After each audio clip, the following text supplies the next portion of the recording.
Et de lumière. Bonsoir, bonsoir. Je nous salue au nom de Jésus. Bienvenue dans ce service du dimanche soir. Nous allons prier. Père, au nom de Jésus, nous te recommandons ces instants. Dirige-nous. C'est toi maintenant de ma bouche. Donne-moi les paroles exactes pour l'édification de ton peuple. Au nom de Jésus, prier. Amen. Amen. OK. Aujourd'hui, nous allons nous entretenir, comme tous les dimanches, autour de la parole de Dieu. Et rappelez-vous, j'ai dit, nous sommes en train d'aborder une phase critique. Nous sommes même déjà. Amen. Et je le dis toujours, l'Église sera enlevée. L'Église sera enlevée. Ce matin, Dieu m'a donné une vision. Dans cette vision, je voyais le monde en panique. Vraiment en panique.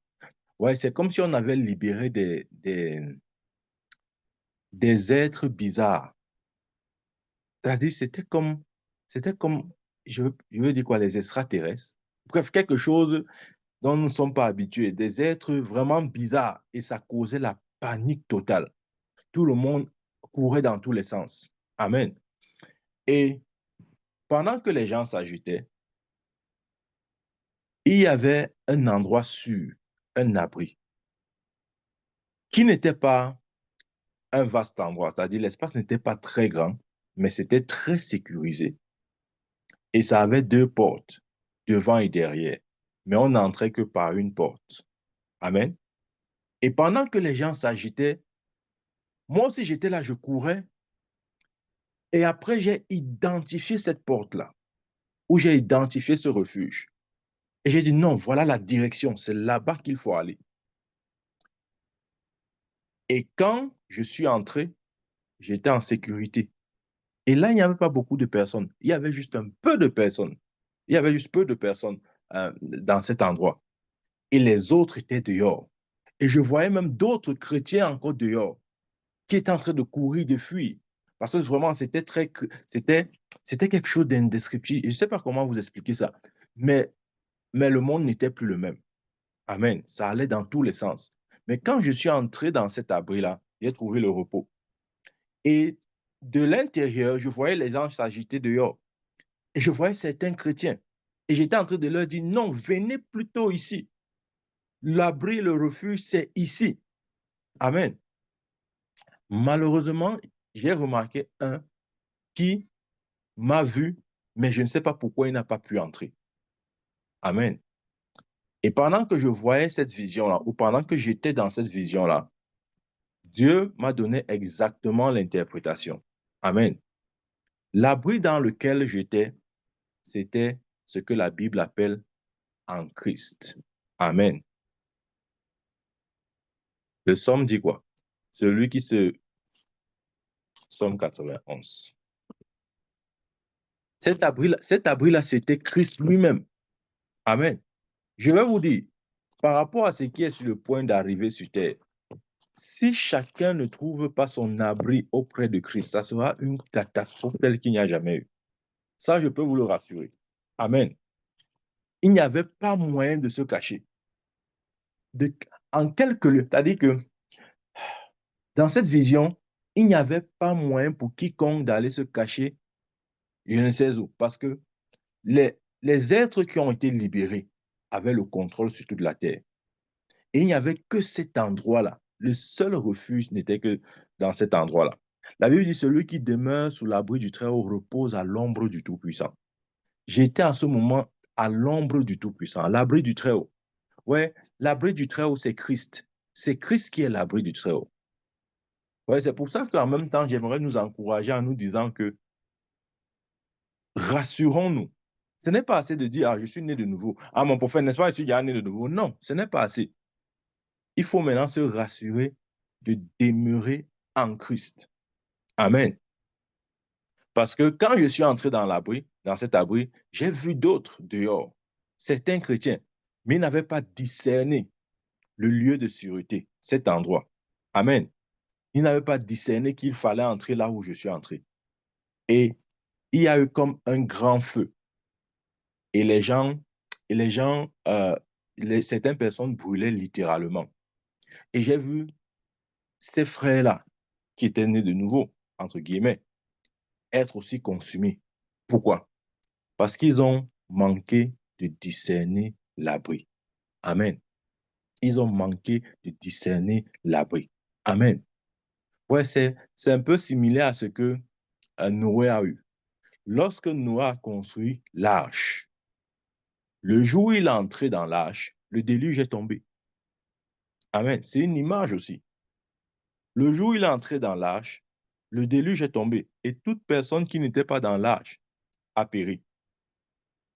Ce qui est sur le point d'arriver, si quelqu'un n'est pas en Christ, peu importe ce qu'il dit que non, mais je suis né de nouveau, non, on n'est pas y à confesser Jésus. Non, ça sera le même sort. Ça sera le même sort. Jésus a dit quoi? Que à la fin, beaucoup diront, j'ai pas prophétisé en ton nom, j'ai pas chassé les démons en ton nom, j'ai pas guéri les malades en ton nom. Il a dit quoi? Jésus a dit, qui leur dira à ce moment, euh, éloignez-vous de moi, vous qui commettez l'iniquité. De quoi est-ce qu'il parle? Il parle justement, ce verset fait référence à aux chrétiens qui vont malheureusement rater l'enlèvement. Pourquoi? Parce que dans leur marche, ils n'ont pas veillé de toujours demeurer en Christ. Les gens pensent que le christianisme, c'est que je confesse Jésus une fois après, bon, je fais ce qu'il veut. En tout cas, je l'ai à confesser.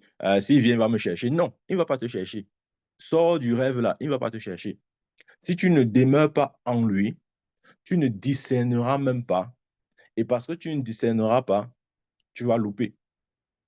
Sinon, le verset là s'adresse à qui? Il a dit, beaucoup me diront en ce jour, n'est-ce pas chasser les démons en ton nom? N'est-ce pas guérir les malades en ton nom? Je vais te dire, chasser les démons et guérir les malades n'est pas une garantie de ton salut. Ce n'est pas une garantie. Amen.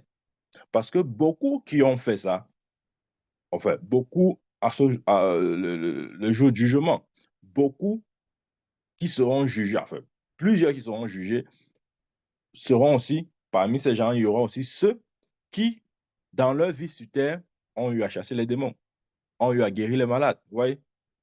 Donc, c'est important de reconnaître la place de ce que Jésus a dit, demeurer en moi. Amen. Demeurer en moi. Ça, c'est la seule garantie. Amen. OK. À part cette vérité, j'aimerais dire encore deux autres choses avant d'entrer dans le message. La deuxième chose, c'est que, vous voyez, nous aimons souvent dire, et c'est bien de clarifier ce point, nous aimons souvent connaître tous les noms de Dieu. On dit non, non, non. Mon prophète, on avait encore dit qu'il était qui là? Jéhovah Jireh. Ok, ok, Jéhovah Jireh. Maintenant, tu vois un chrétien qui prie. Oh, Jéhovah Jireh, Jéhovah Jireh. Après, il se rappelle que non, non, non, non, il n'y avait pas seulement Jéhovah Jireh. Il y avait encore Jéhovah Shammah. Ok, Jéhovah Shammah, Jéhovah Shammah. Oh, Jéhovah Shammah. On commence à réciter tous les noms de Dieu. Et je peux vous rassurer, si vous vous lancez dans ce chemin-là, vous oublierez certains noms de Dieu. Amen. Parce qu'il est impossible, suivez-moi très bien, il est impossible de l'appeler par tous ses noms. Il est impossible. Je répète, il est impossible d'appeler Dieu par tous ses noms. C'est impossible. Amen. Mais en même temps, il est possible de l'appeler par tous ses noms. Je m'explique. Si nous cherchons ces choses-là, c'est-à-dire Jéhovah Jireh, Jéhovah Rapha, Jéhovah Tsidkenu, Jéhovah, toutes ces choses-là,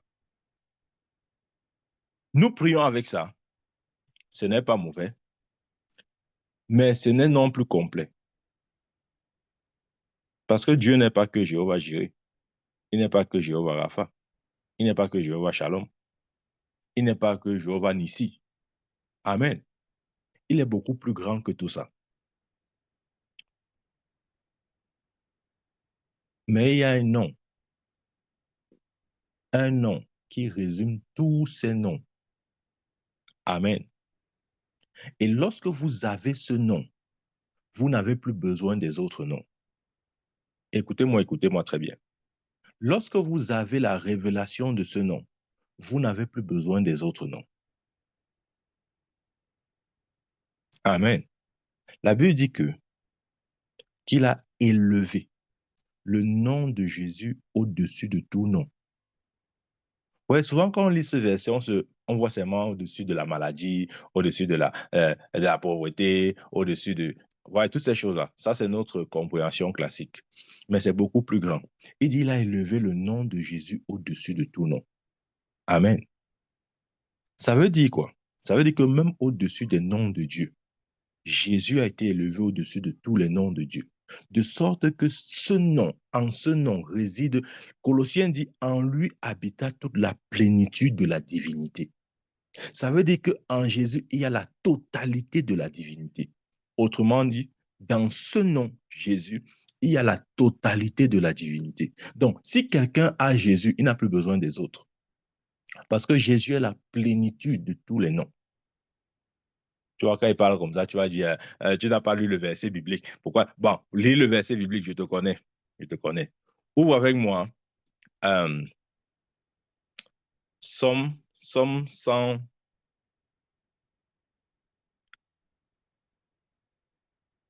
Attendez que je retrouve ça. Je crois que c'est le Somme 138. Somme 138. Il dit,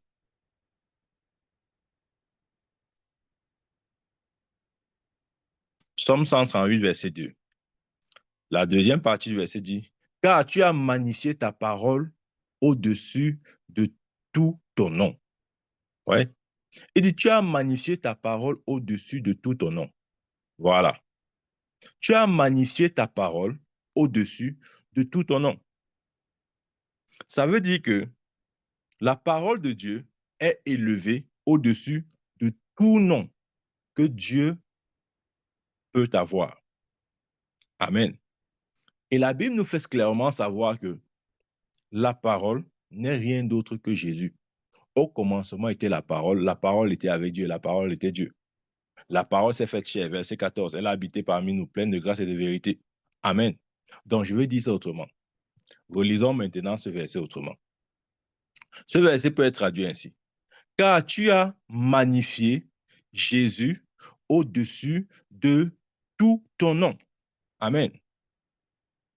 Donc, il n'y a pas une révélation que nous pouvons avoir de Dieu en termes de nom et de tout ce que nous voulons qui soit supérieur au nom de Jésus. Bien-aimé, ce que j'essaie de te dire, c'est que lorsque Dieu t'a donné le nom de Jésus, il t'a tout donné. Les prophètes de l'Ancien Testament avaient des révélations partielles. Moïse a eu une révélation partielle. Abraham a eu une révélation partielle. Tous avaient des révélations partielles de Dieu. Et je ne sais pas pourquoi nous, chrétiens, nous voulons opérer dans ces révélations partielles alors que la totalité nous a été donnée en Christ Jésus. Amen. Ce que je dis, bien aimé, c'est que le nom de Jésus est tout ce dont tu as besoin. Parce que ça a été magnifié au-dessus de tout nom. Amen.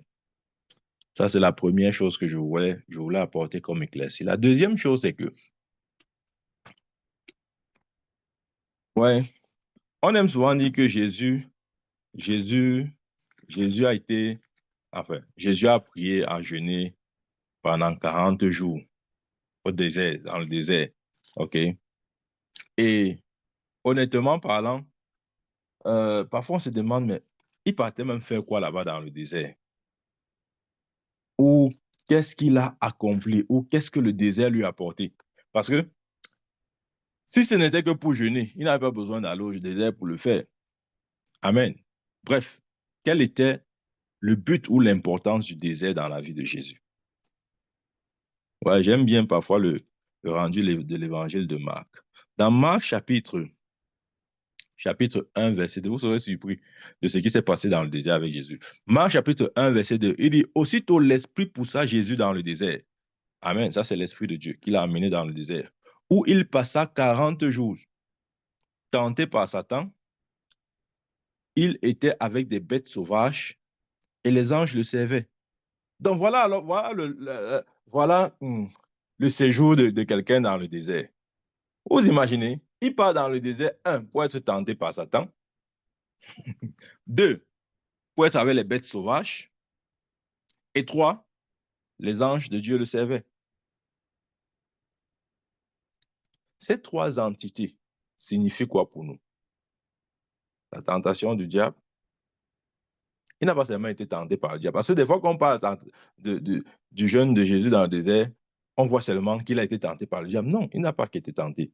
Un, il a été tenté. Deux, il a été avec les bêtes sauvages. Trois, les anges de Dieu le servaient. Ouais, ces trois entités représentent symboliquement les trois mondes. La tentation représente le royaume des ténèbres. Les animaux sauvages représentent le royaume physique, c'est-à-dire le monde physique dans lequel nous sommes. Et les anges représentent le royaume de Dieu ou le royaume céleste. Amen.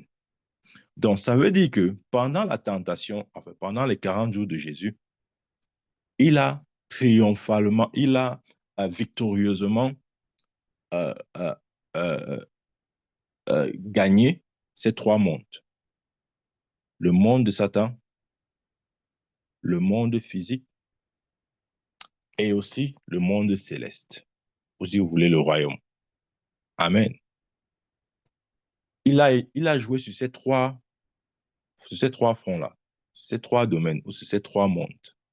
C'est pourquoi lorsqu'il sort du désert, tout lui est soumis. Amen. Parce qu'il a vaincu Satan.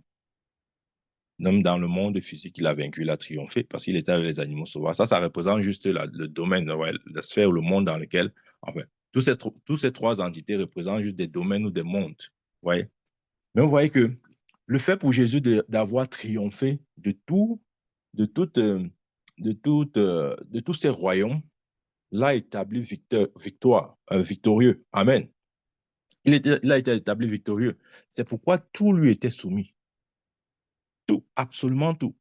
Mais voilà, la bonne nouvelle, c'est que de la même manière qu'il a triomphé de ces trois mondes, il nous a donné le même triomphe, la même victoire, et nous marchons dans la même victoire. Donc nous avons l'autorité sur Satan, l'autorité dans ce monde, et nous régnons dans les lieux célestes avec lui, exactement comme il a, exactement la victoire qu'il a eue. Nous l'avons la même. Amen. OK. Revenons maintenant sur le message du jour. Ouais, je vous ai dit que pour la deuxième partie de l'année, nous allons beaucoup nous attarder sur la prière. Sur la prière. Parce que je crois que la prière joue un rôle euh, capital dans la vie d'un enfant de Dieu. Ce n'est pas une option. Nous ne prions pas quand nous voulons ou nous ne prions pas si nous voulons. Non. La prière, j'aime souvent expliquer, c'est comme nos deux pieds. Nous avons besoin de nos deux pieds pour nous mouvoir facilement. Tu as besoin de ton pied gauche et de ton pied droit. Je vais dire ça autrement, tu as besoin de la parole et de la prière. Amen. Et je crois qu'on va davantage insister sur le volet prière. Ici, dans cette plateforme, nous allons davantage insister sur le volet prière. Amen. OK. Aujourd'hui, nous parlons de la prière en langue. J'insiste dessus parce que nous allons davantage prier en langue. Nous allons davantage prier en langue. Amen. Nous avons eu un petit partage lors de la dernière veillée de prière, mais j'aimerais revenir sur ces vérités-là. Dans 1 Corinthiens, ouvrez-moi 1 Corinthiens chapitre 14, verset 2. 1 Corinthiens 14, 2, il dit, « En effet, celui qui parle en langue ne parle pas aux hommes, mais à Dieu, car personne ne le comprend, et c'est un esprit qui dit des mystères. Celui qui parle en langue ne parle pas aux hommes, mais à Dieu. Personne ne le comprend, mais c'est un esprit qui dit des mystères. » Verset 3. Celui qui prophétise, au contraire, parle aux hommes, les édifie, les exhorte et les console. Amen. Donc, la prophétie s'adresse aux hommes et le parler en langue s'adresse à Dieu. Amen. Donc, lorsque quelqu'un prophétise, en fait, la prophétie c'est simplement le relâchement du message de Dieu dans une langue intelligible. C'est tout. C'est ça la prophétie. C'est pour ça qu'on dit, un, ça exhorte, ça encourage et ça console. Parce que lorsque Dieu nous envoie une parole ou un message, ça a pour but, un, de nous exhorter, deux, de nous consoler ou encore de nous édifier. Ce sont les trois buts de la prophétie. Amen. Mais le parler en langue, est différent. Le parler en langue édifie l'Église. Amen. Le parler en langue édifie l'Église. La Bible dit que c'est en esprit qu'il dit des mystères. Nous avons besoin de communiquer avec Dieu par la voie des mystères. Un mystère, les mystères ou le mystère, ou bien le mystère, c'est simplement une chose cachée. OK? Toute chose cachée appelée mystère. Et nous communiquons avec Dieu par ce langage-là. Le parler en langue, ce sont les mystères. C'est pourquoi celui qui parle en langue, il n'est compris par personne. Parce que c'est en esprit qui dit des mystères. Amen. Ce que je veux dire, c'est que lorsque nous prions en langue, nous proclamons les mystères. Par exemple, sur notre avenir, sur notre ministère, sur notre famille, sur tout ce qui nous concerne. Et même, ça peut être aussi dans le domaine de l'intercession. Nous pouvons intercéder pour quelqu'un par voie de mystère. C'est vrai. Ou par la voie du parler en langue. C'est vrai. Amen. Donc, lorsque nous nous exerçons, lorsque nous prions constamment en langue, tu veux bien, lorsque nous prions constamment en langue, il y a des choses qui arrêtent de se produire dans notre vie. Ouais, des fois, nous avons l'impression d'être victimes des circonstances. Nous avons l'impression que, ouais, il y a des chrétiens qui disent, ah, moi, je prends les choses comme ça vient. Moi, ce qui vient, vient. En tout cas, si c'est pour moi, c'est pour moi. Si ce n'est pas pour moi, ce n'est pas pour moi. Il faut arrêter ces choses-là. C'est-à-dire que c'est le langage des... C'est-à-dire même les païens ne parlent plus comme ça. Nous ne pouvons pas nous positionner comme des victimes et dire que non, ce qui arrive, arrive, ce qui n'arrive pas, n'arrive pas. Non, c'est nous qui dirigeons. Vous avez vu un jour Jésus parler comme ça, dire que non, les disciples, bon, ce qui vient, vient, ce qui ne vient pas n'est pas venu. En tout cas, ce qui est pour moi est pour moi, ce qui n'est pas pour moi n'est pas pour moi. Non. Lorsqu'un bateau, lors de la navigation, le bateau ne part pas là où le vent l'amène. Le bateau suit une direction bien précise.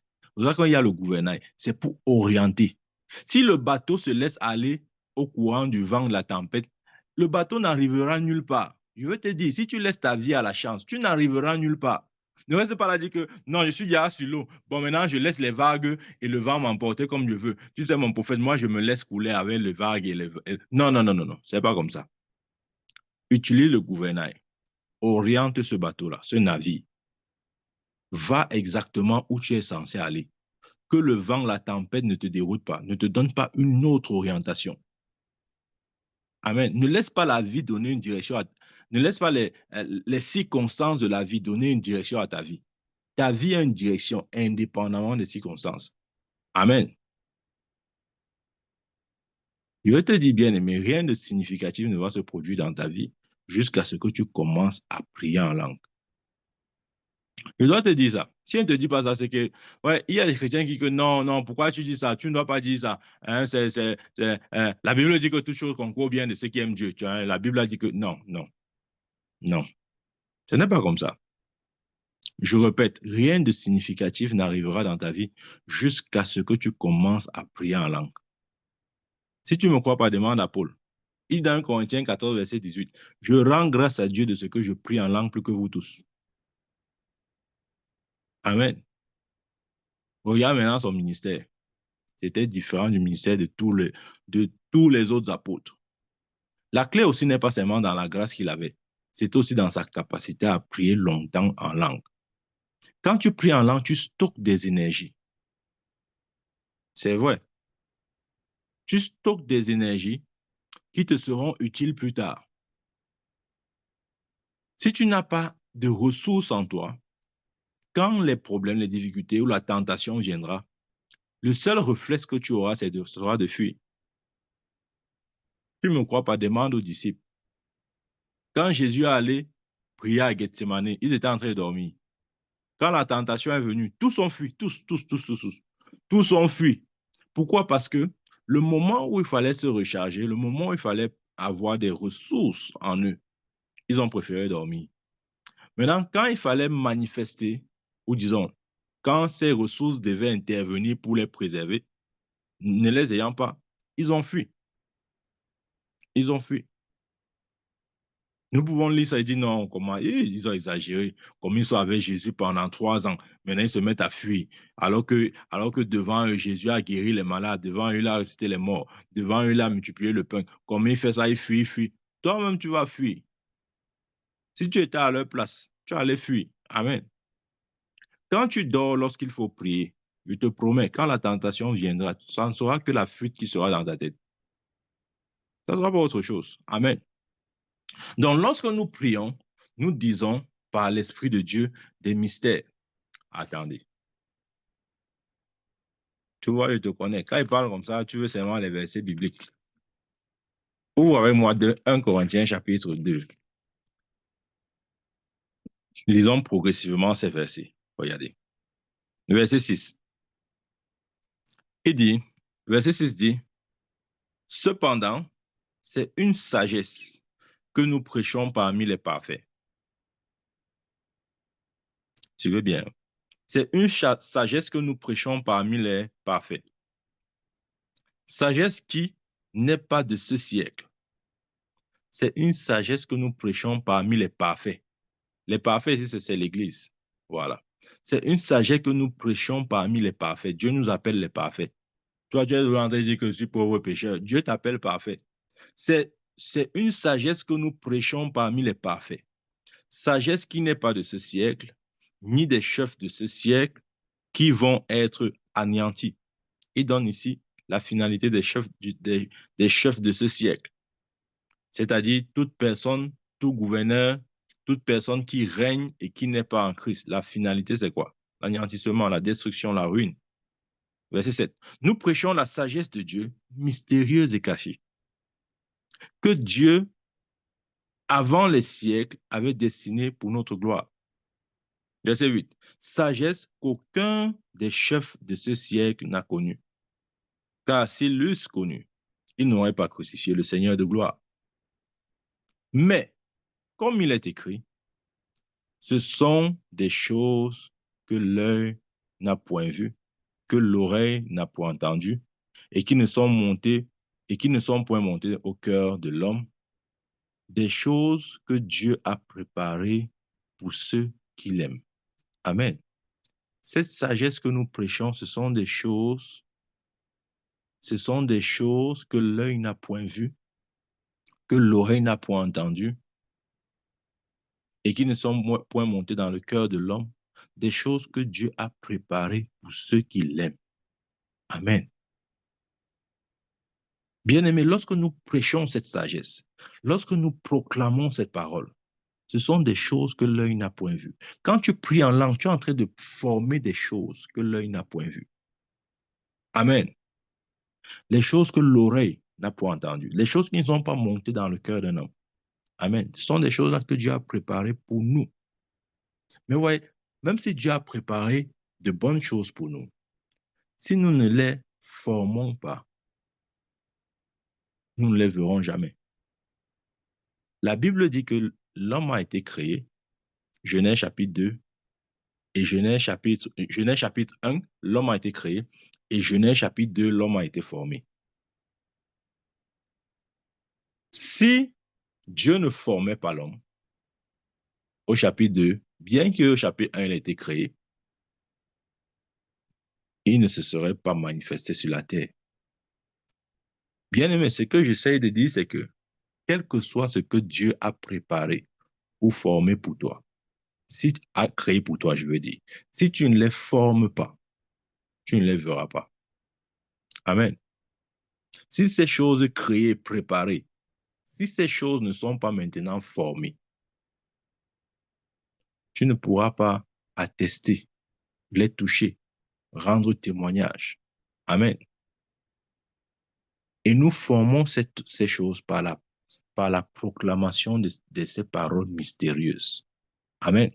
Lorsque tu pries en langue, c'est pour ça que je dis, lorsque tu pries en langue, tu n'es pas juste en train de prononcer des paroles que tu ne comprends pas, non. Tu es en train de former les choses que Dieu a créées. J'ai dit à Genèse 1, Dieu créa l'homme. Genèse 2, Dieu forma l'homme de la poussière de la terre. Amen. Dieu a utilisé la terre pour former l'homme. Maintenant, Le Saint-Esprit utilise les mots que tu prononces pour former les choses qu'il a préparées ou créées pour toi avant la fondation du monde. Donc, si tu refuses de les former par ces paroles, tu ne les verras pas. Amen. Verset 10. Dieu nous les a révélées par l'Esprit. Vous voyez, ces choses que Dieu a préparées, il nous révèle par l'Esprit. C'est pourquoi lorsque nous prions en langue, ces choses-là commencent à nous être révélées. Je veux te dire, lorsque tu pries beaucoup en langue, il y aura beaucoup de choses, beaucoup d'informations que tu auras de manière surnaturelle. C'est vrai. Tu n'as pas besoin d'être prophète. Je ne sais pas pourquoi les gens s'ennuient souvent avec ces histoires de titres-là. Tu n'as pas besoin d'être prophète. Tu vas dire, non, Seigneur, vraiment, je prie pour que tu révèles les choses à ton serviteur, pour qu'il vienne me dire, laisse-moi tranquille, laisse-moi tranquille. Amen. Tu n'as pas besoin de ça. Tu as juste besoin de prier. Amen. Lorsque tu commences à prier intensément, constamment, crois-moi, tu peux ne pas beaucoup voir au sujet des autres, mais pour ce qui est de toi, pour ce qui te concerne, Dieu te donnera toutes les informations dont tu as besoin. Tu comprends ce que je veux dire? OK, je m'explique. Oui, pour un ministère, OK, de manière constante à des individus, parfois ça nécessite l'appel de Dieu. Je suis d'accord. OK? Je ne suis pas en train de dire que si tu pries beaucoup en langue, tu vas commencer à voir ou à prophétiser, parler comme des prophètes. Non, non, ce n'est pas ce que je suis en train de dire. Mais ce que je suis en train de dire, c'est que si tu pries beaucoup en langue, pour ta vie, tu sauras presque tout concernant toi. Tu sauras presque tout te concernant parce que Dieu, dans la dispensation dans laquelle nous sommes, veut conduire chacun de ses enfants. Amen. De sorte que même quand un prophète viendra, il ne te dira pas quelque chose de surnaturel ou quelque chose que tu ne savais pas. Il viendra juste confirmer ce que tu sais. C'est pourquoi les prophètes du Nouveau Testament ne sont pas comme ceux de l'Ancien Testament. Vous voyez, quand un chrétien attend qu'un prophète lui dise quelque chose qu'il n'a jamais su, en fait, c'est un chrétien qui n'est pas juste assez connecté. Parce que les prophètes ne sont plus là pour te dire des choses nouvelles te concernant. Ils sont juste là pour confirmer. La majorité des choses que les prophètes disent dans le Nouveau Testament, ce sont des confirmations. Ce sont des confirmations. Quand Agabus a dit à Pierre que celui à qui appartient cette ceinture, il sera lié ainsi.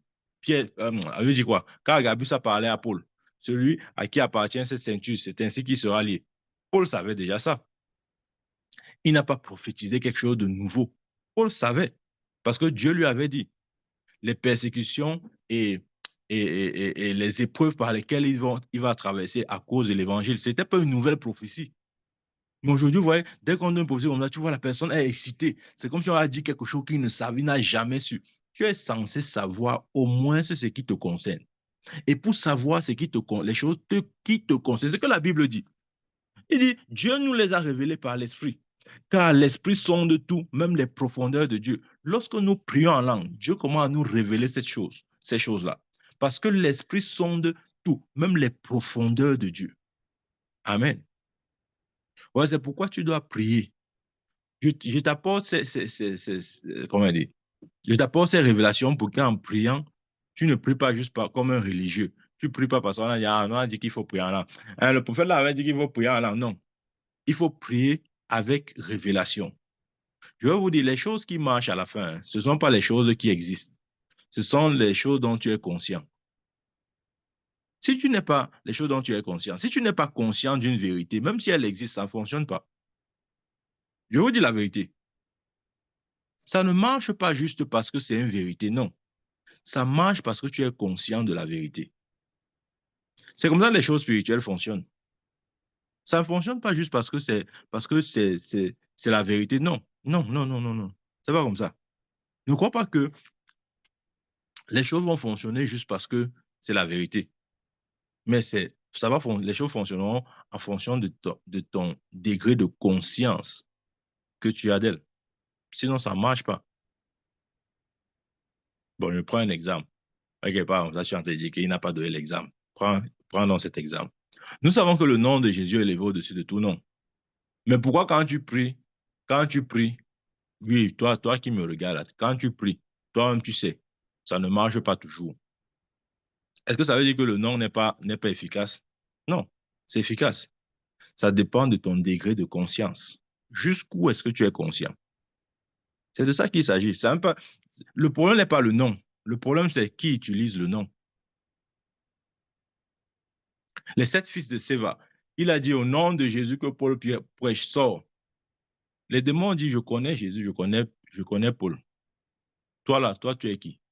Amen. Donc le problème n'est pas le nom, le problème c'est qui utilise le nom. Est-ce qu'il est conscient de ce qu'il fait? Il est en train d'utiliser quelque chose dont il n'était même pas conscient. Ça ne marchera pas, bien aimé. Amen. Et dis donc, Dieu nous les a révélés par l'Esprit, ces choses que Dieu a préparées pour ceux qui l'aiment. Les choses que l'œil n'a point vues, que l'oreille n'a point entendues, qui ne sont point montées dans le cœur des hommes. Dieu révèle cela par son esprit parce que l'esprit sonde tout, même les profondeurs de Dieu. Amen. La suite, verset 11. Lequel des hommes, en effet, connaît les choses de l'homme, si ce n'est l'esprit de l'homme qui est en lui? Il continue. De même, personne ne connaît les choses de Dieu si ce n'est l'esprit de Dieu. Personne ne connaît les choses de Dieu si ce n'est l'esprit de Dieu. La Bible dit lorsque nous prions en langue, le Saint-Esprit nous donne ces mots. Amen. Le Saint-Esprit nous communique ces paroles que nous prononçons. Amen. C'est par l'Esprit de Dieu que nous disons ces choses. Et lorsque nous les disons, Dieu révèle, Dieu nous révèle. Maintenant, je sais, quand il dit comme ça, tu vas dire qu'il révèle comment à mon prophète. Moi, je prie, je ne vois aucune révélation. Attends, je vais t'expliquer. Quand nous prions comme ça, Dieu nous révèle les choses que Dieu a préparées, les choses que l'œil n'a point vues, que l'oreille n'a point entendues, qui ne sont point montées dans le cœur des hommes. Amen. Verset 11. Lequel des hommes, en effet, connaît les choses de l'homme si ce n'est l'esprit de l'homme? Si ce n'est l'esprit de l'homme qui est en lui. De même, personne ne connaît les choses de Dieu si ce n'est l'esprit de Dieu. Verset 12. Or, nous n'avons pas reçu l'esprit du monde, mais l'esprit qui vient de Dieu, afin que nous connaissions les choses que Dieu nous a données par sa grâce. Nous avons reçu l'esprit afin que nous connaissions les choses que Dieu nous a données par sa grâce. L'une des façons de connaître ces choses, croyez-moi, c'est aussi dans notre capacité à prier en langue. Je vais répondre à ta question. Tu es en train de dire que oui, mais comment je vais alors savoir ces choses quand je prie en langue? Attends, laisse-moi continuer ma lecture. Verset 13.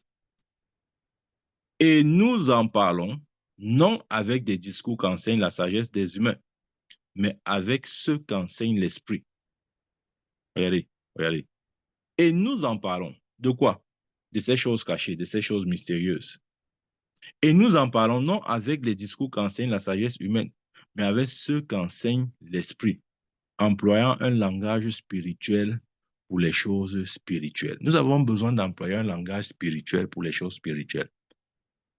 Le langage spirituel, c'est aussi cette habilité que l'Esprit de Dieu nous donne, de pouvoir prier en langue.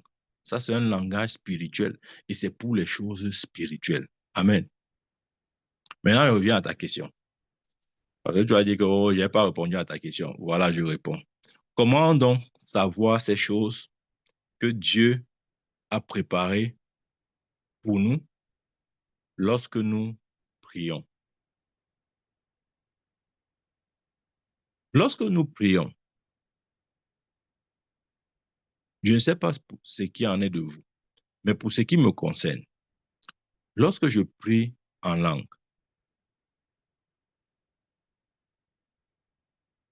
c'est pour moi l'un des meilleurs moments pour avoir des visions.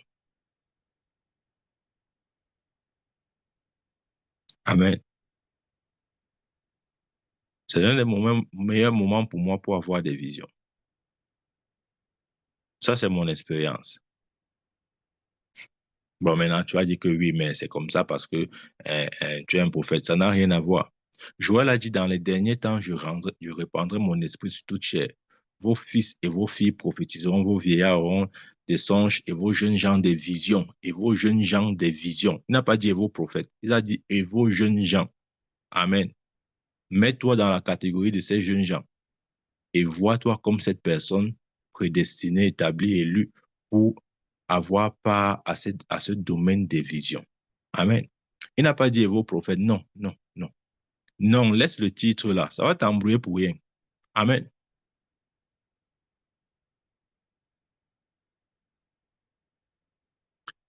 Ouais, je crois que le plus grand titre, s'il faut même parler de titre, qui est élevé au-dessus de tous les titres, ce n'est pas apôtre, ce n'est pas prophète, ce n'est pas pasteur, ce n'est pas évangéliste, ce n'est pas enseignant.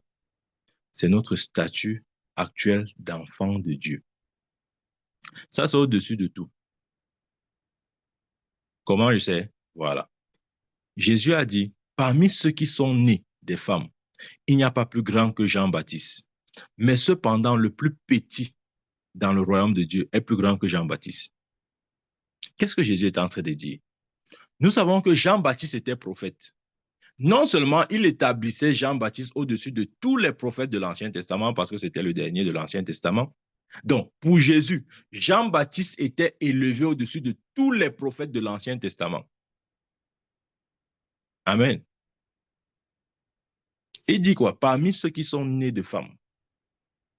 Donc, depuis le jour où Ève a donné naissance à ces enfants-là, jusqu'à Jean-Baptiste, Jésus, c'est Jésus qui dit, c'est un peu un apôtre. Tu vois, si c'est un apôtre, tu vas dire, non, vraiment, l'apôtre n'avait pas la révélation complète de l'évangile. Vraiment, l'apôtre ne voyait pas tout. Non, là, c'est Jésus. C'est Jésus. Il dit, parmi ceux qui sont nés de femmes. Donc, depuis le jour où Ève a engendré, et depuis cet instant où la race humaine a commencé à se reproduire, il n'y a pas plus grand que Jean-Baptiste.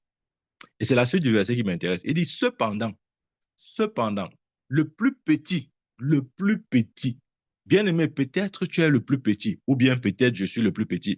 Il dit, le plus petit dans le royaume des cieux est plus grand que Jean-Baptiste. Amen.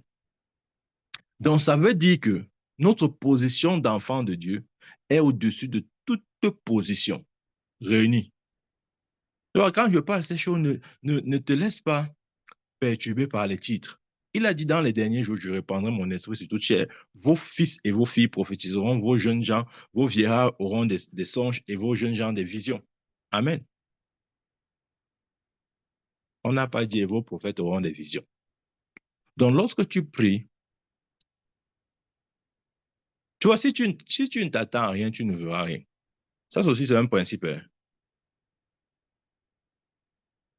L'intérêt pour moi de te présenter ces vérités, c'est pour que lorsque que tu pries avec conscience et connaissance.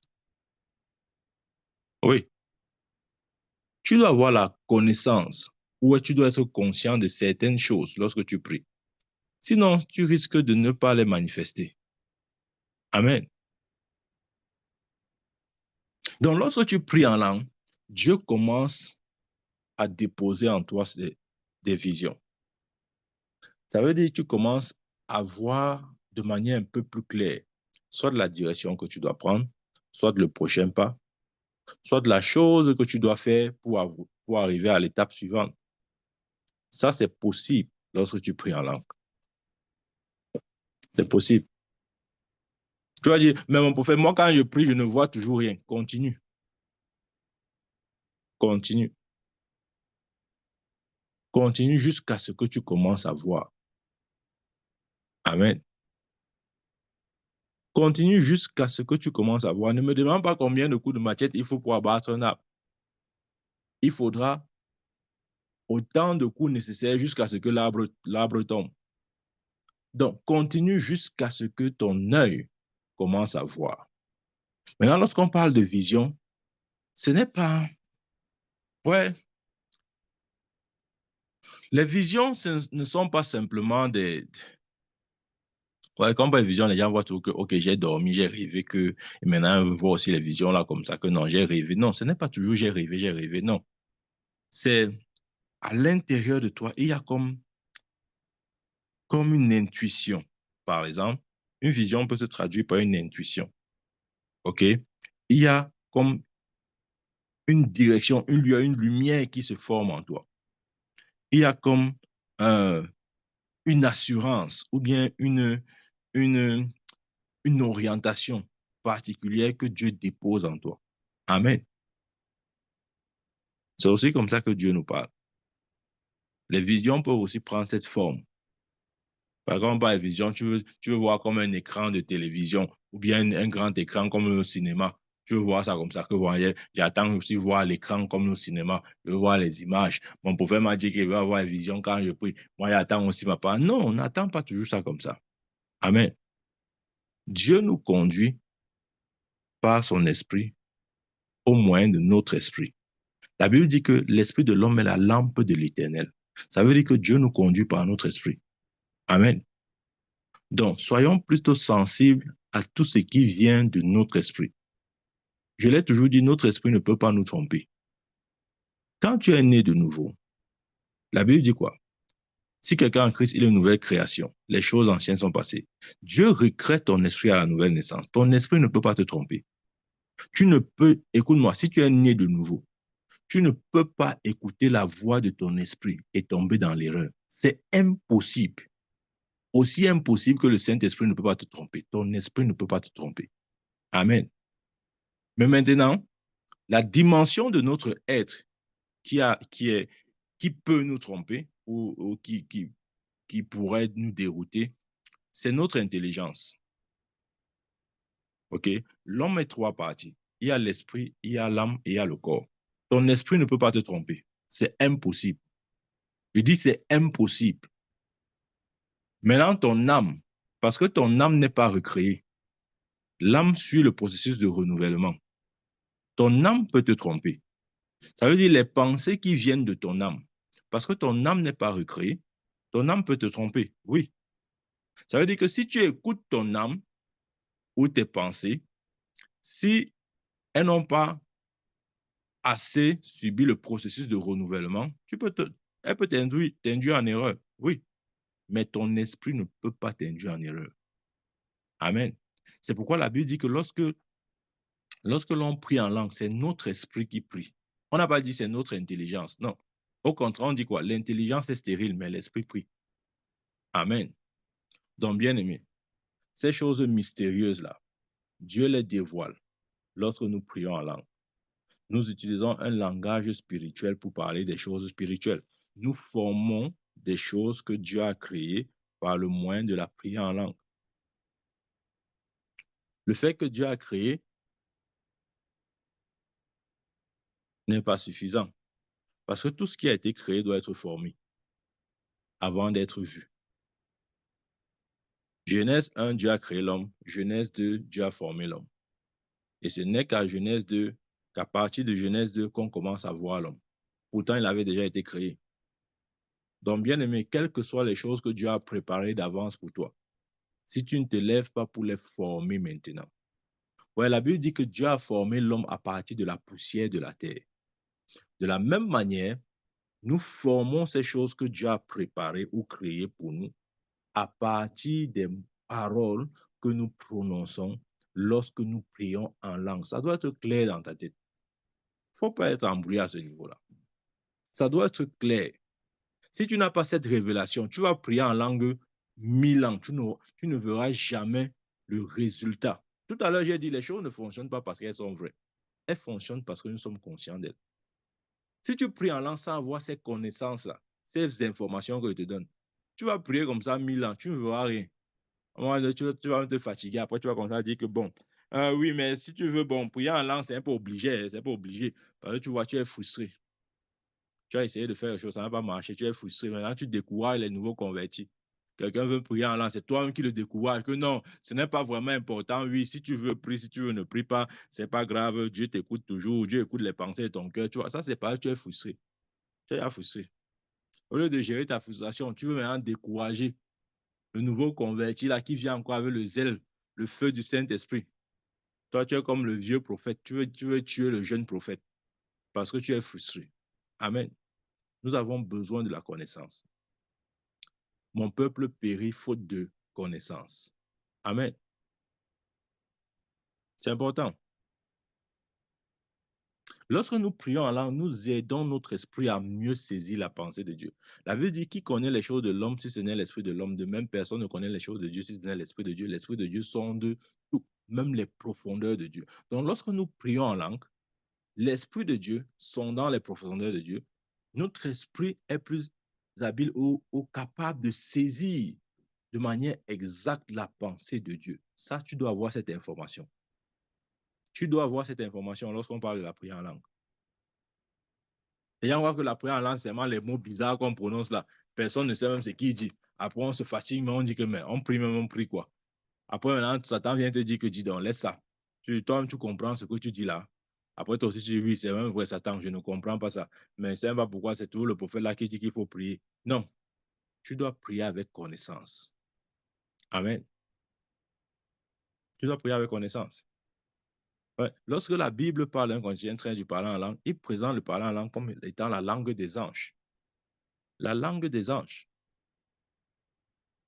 Et la Bible dit quoi? Que les anges sont au service des saints. Hébreu le dit. Comment les anges vont être à ton service si tu n'apprends pas à communiquer ou à communiquer avec eux dans leur langage? Dis-moi un peu. Ouais, c'est comme si on a des... Vous me donnez des gars du corps qui comprennent, qui parlent peut-être l'italien ou, je ne sais pas moi, le russe, alors que moi, je ne comprends et ne parle ni italien ni russe. Comment je vais communiquer avec eux? Ça sera difficile. Amen. C'est aussi ça qu'il faut savoir. Les anges sont les esprits de Dieu envoyés pour exercer un ministère en faveur des saints, ceux qui vont hériter le royaume de Dieu. Hébreu le dit. Mais justement, ils ont un langage. Comment quelqu'un qui est à côté de toi en permanence, 24 heures sur 24, tu n'arrives pas à communiquer, à lui donner des instructions? Tu n'arrives pas à lui donner des instructions.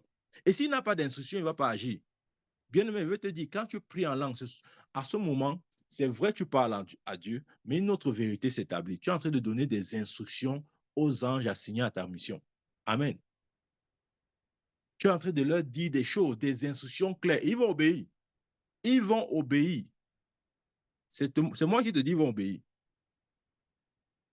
Mais tu vois, quand tu ne peux pas leur parler, tu ne peux pas leur communiquer ces instructions-là. Ils vont rester comme ça devant, à côté de toi. Ils vont rester comme ça. Ils sont là, ils sont là, ils sont là, ils sont là, mais ils vont rester comme ça là. Ils ne peuvent pas agir, ils n'ont rien entendu. Tu n'as rien dit. Tu t'as dit, tu t'es battu pour ne rien dire. Ils vont aller faire quoi? Dis-moi, ils vont aller faire quoi? Ils vont aller faire quoi? Ils vont rien faire. Les anges sont à notre service. N'oublie pas ça. Peut-être tu crois que non, c'est vraiment les jeux de mots. Non, ce ne sont pas les jeux de mots. Si tu es né de Dieu, toute personne née de nouveau a au moins un ange à son service. C'est-à-dire que le moins gradé, c'est-à-dire l'enfant de Dieu qui occupe la plus basse position dans le royaume de Dieu, a au moins un ange en permanence avec lui. Il est toujours là. Il ne te quitte pas. Il est toujours là. Amen. Jésus était conscient des anges autour de lui. Il avait dit à Pierre, garde ton couteau. Si c'était une question de force, ne crois-tu pas que je prierai, le Père m'enverra à l'instant 12 légions d'anges? Il savait que les anges étaient à son service. Il savait comment les convoquer, comment les faire descendre. Il pouvait convoquer 12 légions, c'est-à-dire 72 000 anges. Les anges sont réels. Les anges sont réels. Plusieurs fois, je nous ai donné mon témoignage personnel. Le premier contact franc que j'ai eu avec les anges de Dieu. Amen.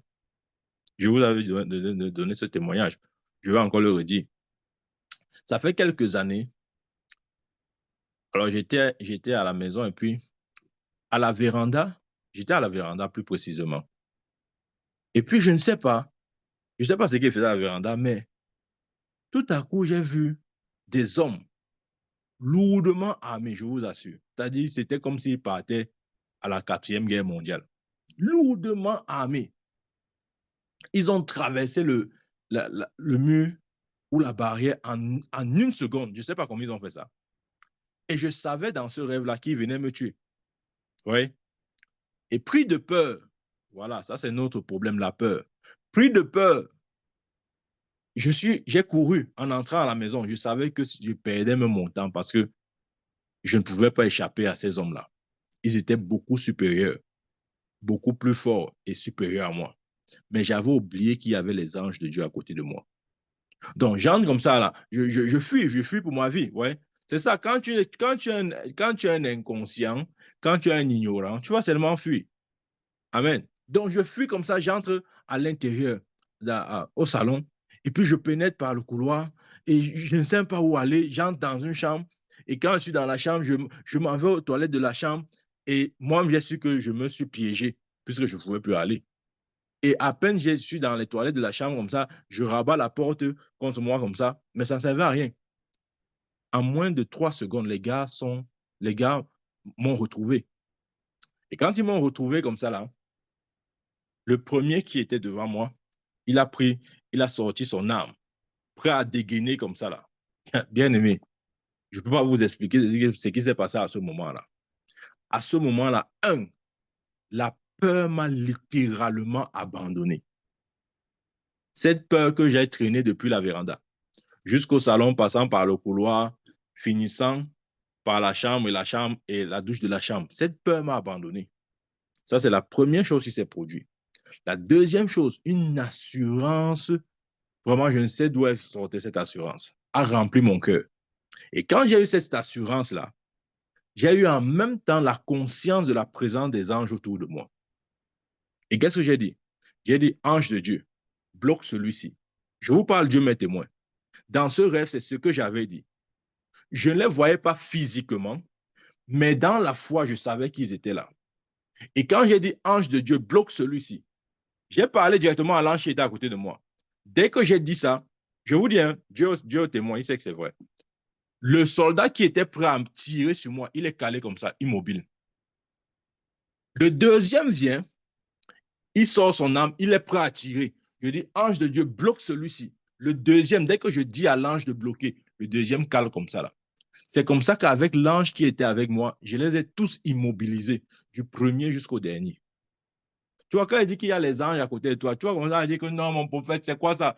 Pourquoi tu dis ça? Moi, je ne vois pas. Tu ne vois pas parce que tu n'as jamais donné une instruction. Tu ne les as jamais parlé. Tu ne leur as jamais parlé, je veux dire. Amen. Non, tu n'as jamais parlé. Tu pleures seulement, tu te lamentes seulement. Tu dis vraiment, mon prophète, je ne comprends pas ce qui se passe avec moi, vraiment, ma vie ici. Tu sais, mon prophète, ce que tu ne comprends pas, c'est que vraiment, tu vois qu'on parle du sang du maquereau, là, c'est moi, alors c'est moi. Le sang du maquereau, c'est moi. C'est moi, c'est moi. Non. Tu as le sang de quel maquereau? Tu vois? On parle du sang de Jésus, ça t'énerve. Tu n'aimes pas ça. Hein, tu n'aimes pas ça. Tu aimes seulement le sang du maquereau. Non, le sang de Jésus t'énerve, ça t'énerve. Tu veux seulement le sang du maquereau. Amen.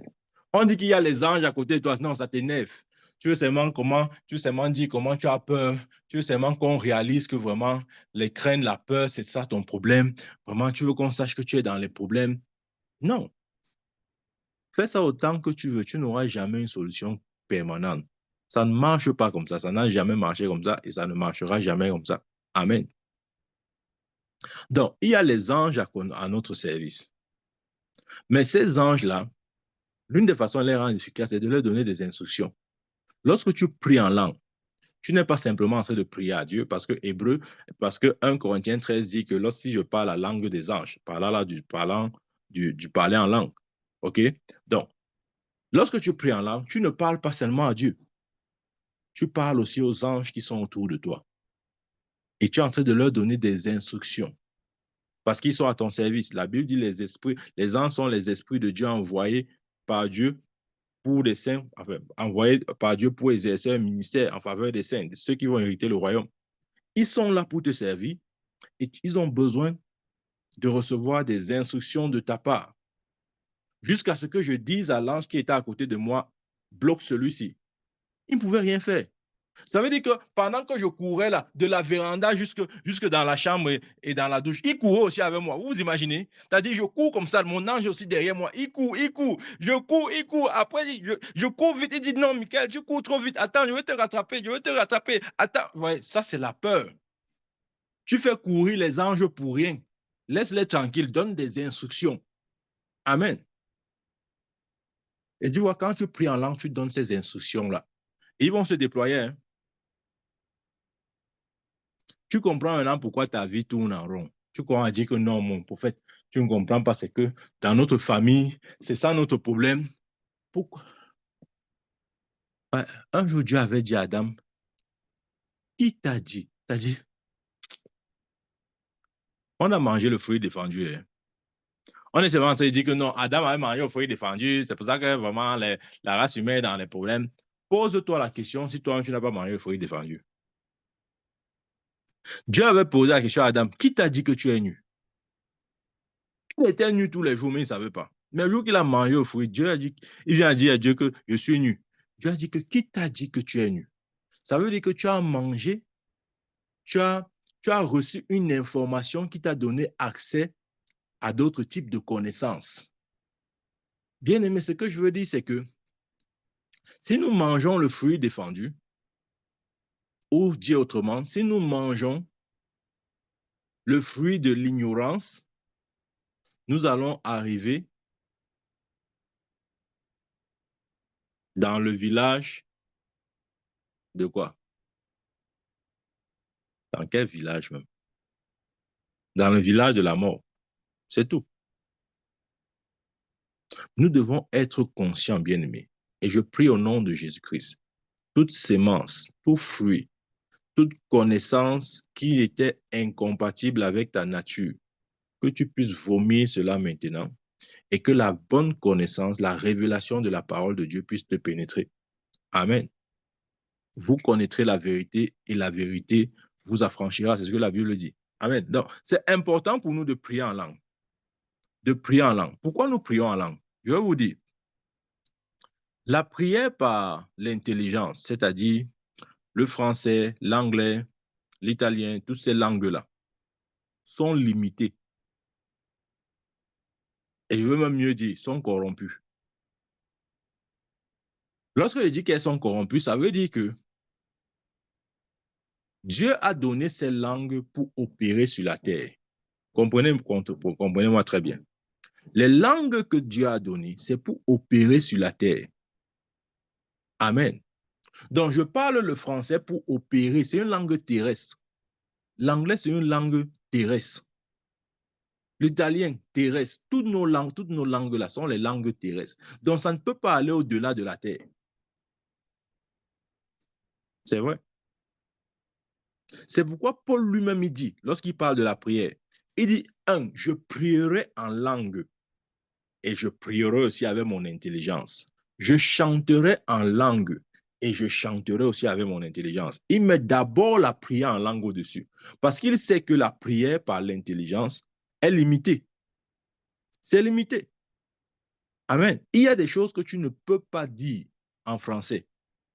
Tu ne peux pas, je dis, hein, sois un professeur agréé de l'académie et de ne sais quoi en de langue. Tu ne peux pas dire certaines choses à Dieu en français. C'est impossible. Quelle que soit la maîtrise que tu as de la langue française, c'est impossible de dire certaines choses à Dieu dans ce langage. C'est impossible.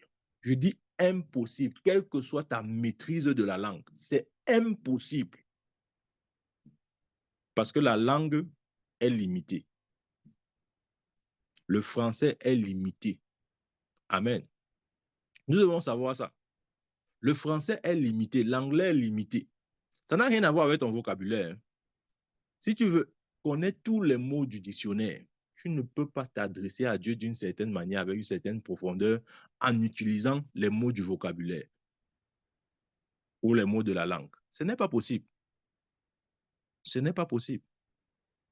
C'est l'une des raisons pour lesquelles Dieu nous a donné le parler en langue. C'est pour aller au-dessus, pour aller là où la langue des hommes s'arrête. Voilà, là où la langue intelligible s'arrête, c'est là où le parler en langue commence. Ça, c'est important. Tu dois prier en langue. Ne laisse pas les gens dire que non, vraiment, est-ce que c'est utile? Il y a des chrétiens comme ça, de la confusion. Non, est-ce que c'est vraiment nécessaire? Oui, je sais qu'il y a la prière en langue. Oui, Dieu parle la prière en langue. Mais bon, est-ce que c'est vraiment nécessaire? C'est nécessaire. Amen. Amen. La prière en langue est nécessaire pour nous. Il y a des chrétiens qui disent, mon prophète, vraiment, bon, tu sais, mon problème veut te dire, c'est que bon, je veux seulement une percée. Je veux une percée. Tu n'as pas besoin de la percée. Voilà les thèmes qui embrouillent l'Église. Oh, percée de ceci, percée de cela. C'est-à-dire, tu veux la percée. La percée veut me dire quoi?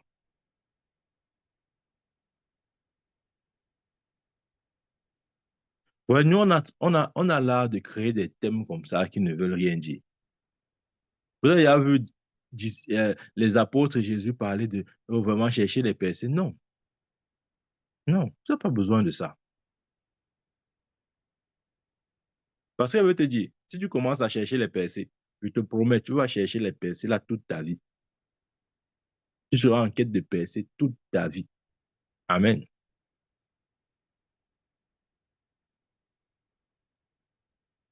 La prière en langue façonne les choses dans l'esprit. Ça forme les choses. Amen. Revenons un peu sur ce verset qui a été évoqué lors de la dernière nuit de prière. Dans Romains 8, verset 27. Romains 8, 27, il dit, je lis à partir du verset 26. De même aussi, l'Esprit nous aide dans nos faiblesses, car nous ne savons pas ce qu'il convient de demander à nos prières, dans nos prières. Ouais. De même aussi, l'Esprit nous aide dans notre faiblesse. Suivez. De même aussi, l'Esprit nous aide dans notre faiblesse. Ouais. Le Romain 8, verset 26. Dans la prière en langue, je disais ça à la veille, il y a deux catégories. OK? La prière en langue est scindée en deux catégories. Il y a la première catégorie, enfin le premier niveau, si vous voulez. C'est le niveau où ton esprit prie. Ça, c'est le premier niveau. C'est ton esprit qui prie. Et c'est à ce niveau où tous les chrétiens sont. Du moins, quand un chrétien parle en langue, il est au moins au premier niveau. C'est ton esprit qui prie. Mais il y a un deuxième niveau où ce n'est pas toi qui prie. Ce n'est pas ton esprit qui prie. Mais c'est l'Esprit de Dieu qui prie par toi ou à travers toi. Amen. Et c'est ce niveau-ci qui est décrit dans Romains chapitre 8. Ouais, Romains chapitre 8, verset 26 ne parle pas de 1 Corinthiens 14, verset 3, qui dit celui qui prie en langue, son esprit en prière, etc. Non, ce n'est pas ça ici. Ici, il s'agit de la prière qui est faite par l'Esprit de Dieu. C'est l'Esprit de Dieu lui-même qui prie. Ce n'est plus toi qui prie.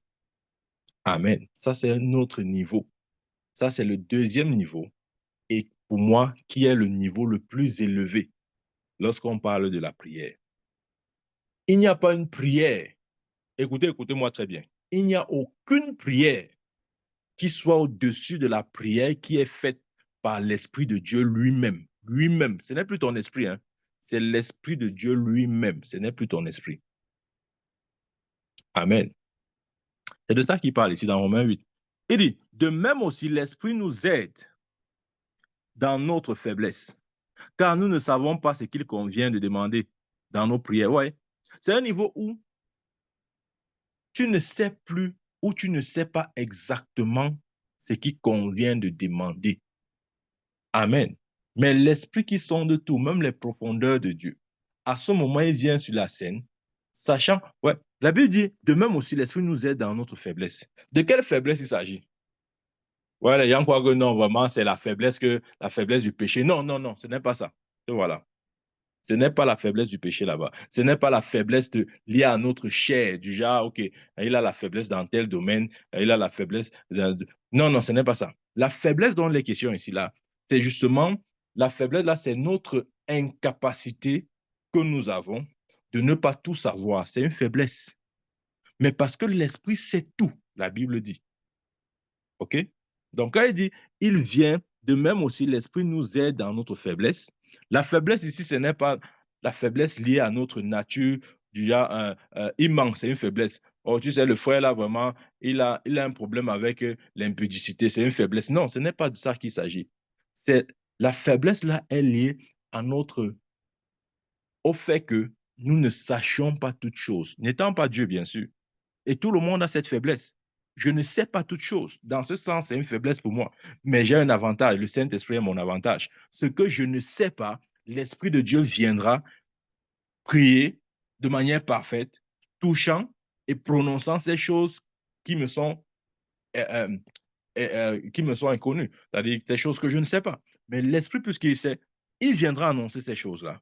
Il viendra prophétiser ces choses-là. Il viendra parler de ces choses. Amen. C'est pour ça que la Bible dit, de même aussi, l'Esprit nous aide dans notre faiblesse. OK. Lisons un peu ça dans la version amplifiée. Romains, chapitre 8, verset 26. Alors un peu dans la version amplifiée. Vous allez voir comment c'est rendu. Le rendu de la version amplifiée est plus intéressant. Il dit, in the same way the Spirit comes to us, right? And help us in our weakness.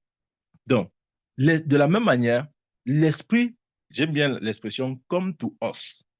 Pourquoi est-ce que la Bible dit l'Esprit come to, c'est-à-dire l'Esprit vient en nous? Ça ne veut pas dire que il n'était pas là, non. La Bible dit que l'Esprit de Dieu habite dans chaque croyant.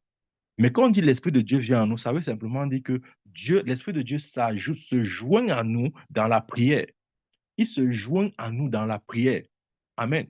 Ça, c'est un autre niveau. Parce qu'il y a un niveau où il nous donne des paroles et nous prononçons. Il nous donne des paroles et nous prononçons. Il nous donne des paroles et nous prononçons. Mais au deuxième niveau, il ne nous donne plus des paroles. Non. Lui-même, il est là et c'est lui-même qui prononce ces paroles maintenant.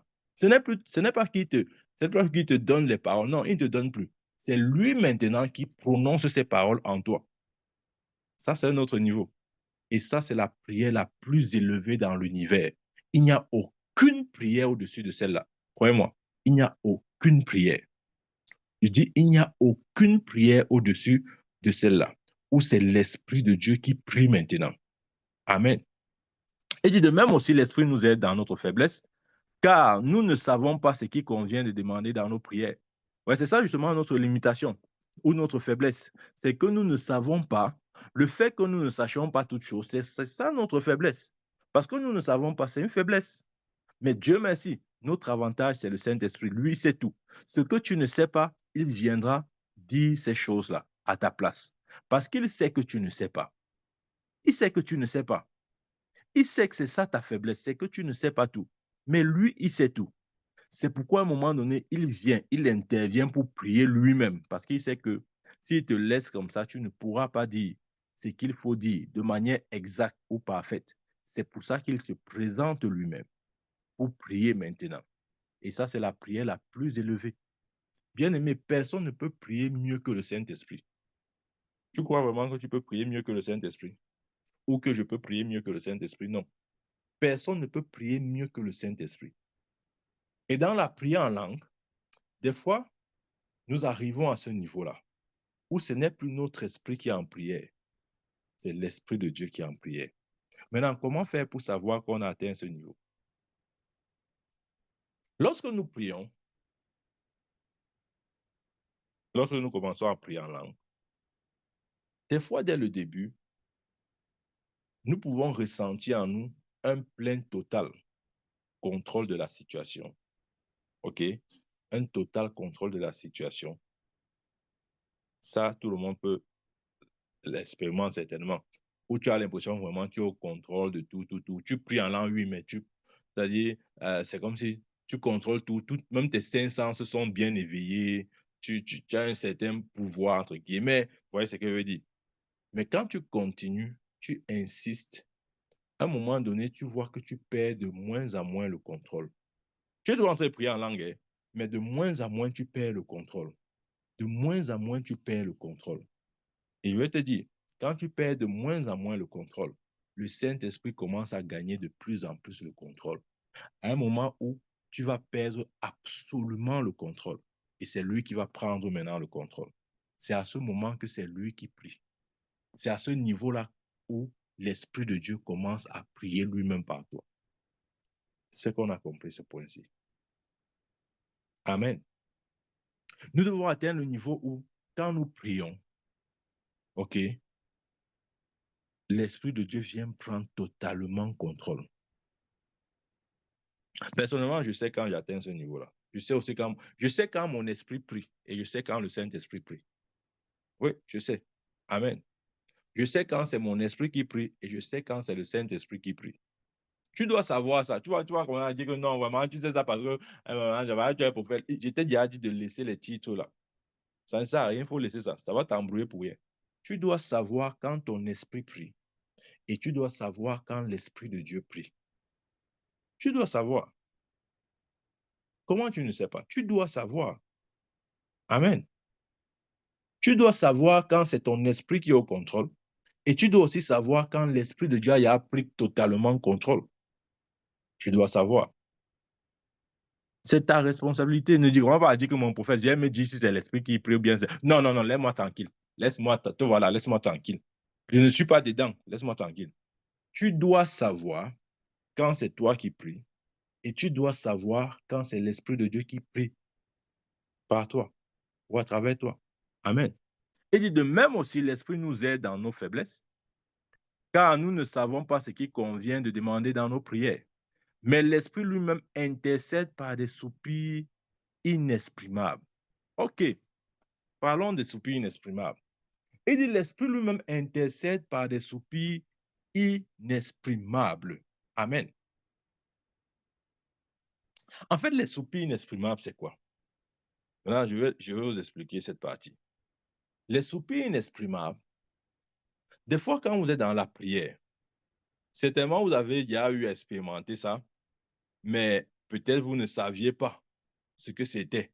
Vous voyez, il y a des choses comme ça qu'on expérimente et puis on ne sait pas trop, on se met à dire vraiment, on ne sait même pas ce qui s'est produit là. Des fois, quand vous êtes dans la prière, surtout la prière en langue, OK? Surtout la prière en langue, parce que ça se produit plus, de par mon expérience, ça se produit plus lorsque nous prions en langue que lorsque nous prions par l'intelligence. Des fois, quand tu es en prière comme ça là, tu pries en langue, à un moment donné, tu peux te retrouver en train de pleurer, par exemple, ou bien tu peux te retrouver même peut-être en train de rire, par exemple. Tu ne sais même pas. Écoutez, bon, maintenant, attendez qu'elle clarifie ça, parce que si elle ne clarifie pas maintenant, vous allez dire que vraiment le prophète, il a dit des choses qu'on n'a pas compris. Parfois, quand tu pries en langue, quand l'Esprit de Dieu vient prendre contrôle, il peut prendre contrôle, et comme il a dit, il intercède par des soupirs inexprimables. Ça peut se traduire, comme j'ai dit, par des pleurs. Tu te retrouves en train de pleurer. Tu ne sais pas trop pourquoi tu pleures. Maintenant, il faut faire l'attention entre les pleurs qui sont des soupirs inexprimables et les pleurs qui sont que, oh, vraiment, tu penses que, voilà, que ton loyer n'est pas payé. Pendant que tu pries en tu te mets à pleurer. On dit que non, le frère dans les soupirs inexprimables. Non, non, ce n'est pas ça. OK? Tu vois, je te connais. Voilà pourquoi il t'avait dit. Ce ne sont pas les pleurs liés à nos émotions personnelles, mais c'est lié à l'émotion du Saint-Esprit. Des fois, le Saint-Esprit peut nous faire ressentir exactement ce qu'il ressent. Amen. C'est vrai. La Bible dit n'attristez pas le Saint-Esprit. Ça veut dire qu'il a des émotions. Donc, les soupirs inexprimables, ce sont les émotions du Saint-Esprit en nous. C'est ça, en fait, les soupirs inexprimables. Je ne parle pas de tes émotions. Te voilà. Je t'ai dit, les pleurs, là, c'est pas que oh, tu penses vraiment ta mère est morte. Pendant que tu pries en langue, tu penses que ta mère est morte, tu te mets à pleurer. À côté, le frère va dire, ouf, la soeur est dans le soupir inexprimable. Non, ce n'est pas ça. Ce ne sont pas nos émotions. Voilà pourquoi, lorsque ces soupirs inexprimables se manifestent à travers nous, nous-mêmes, nous sommes comme spectateurs. Nous ne savons même pas ce qui nous arrive. C'est-à-dire, ça n'a rien à voir avec nos émotions. Parfois, tu te dis, je pleure même quoi là. Il y a même quoi qui me fait pleurer. Ce sont les émotions du Saint-Esprit. Les soupirs inexprimables sont les émotions du Saint-Esprit en nous. Et la Bible dit n'attristez pas le Saint-Esprit, ça veut dire qu'il a des émotions. Il peut soit être en joie, soit être en pleurs. OK? Oui. Il peut soit même être triste. Parfois, tu peux prier en langue comme ça, après une tristesse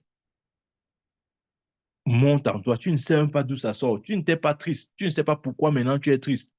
Parfois, à ce moment-là, le Saint-Esprit te permet de ressentir exactement son émotion actuelle, son émotion à l'instant T. OK?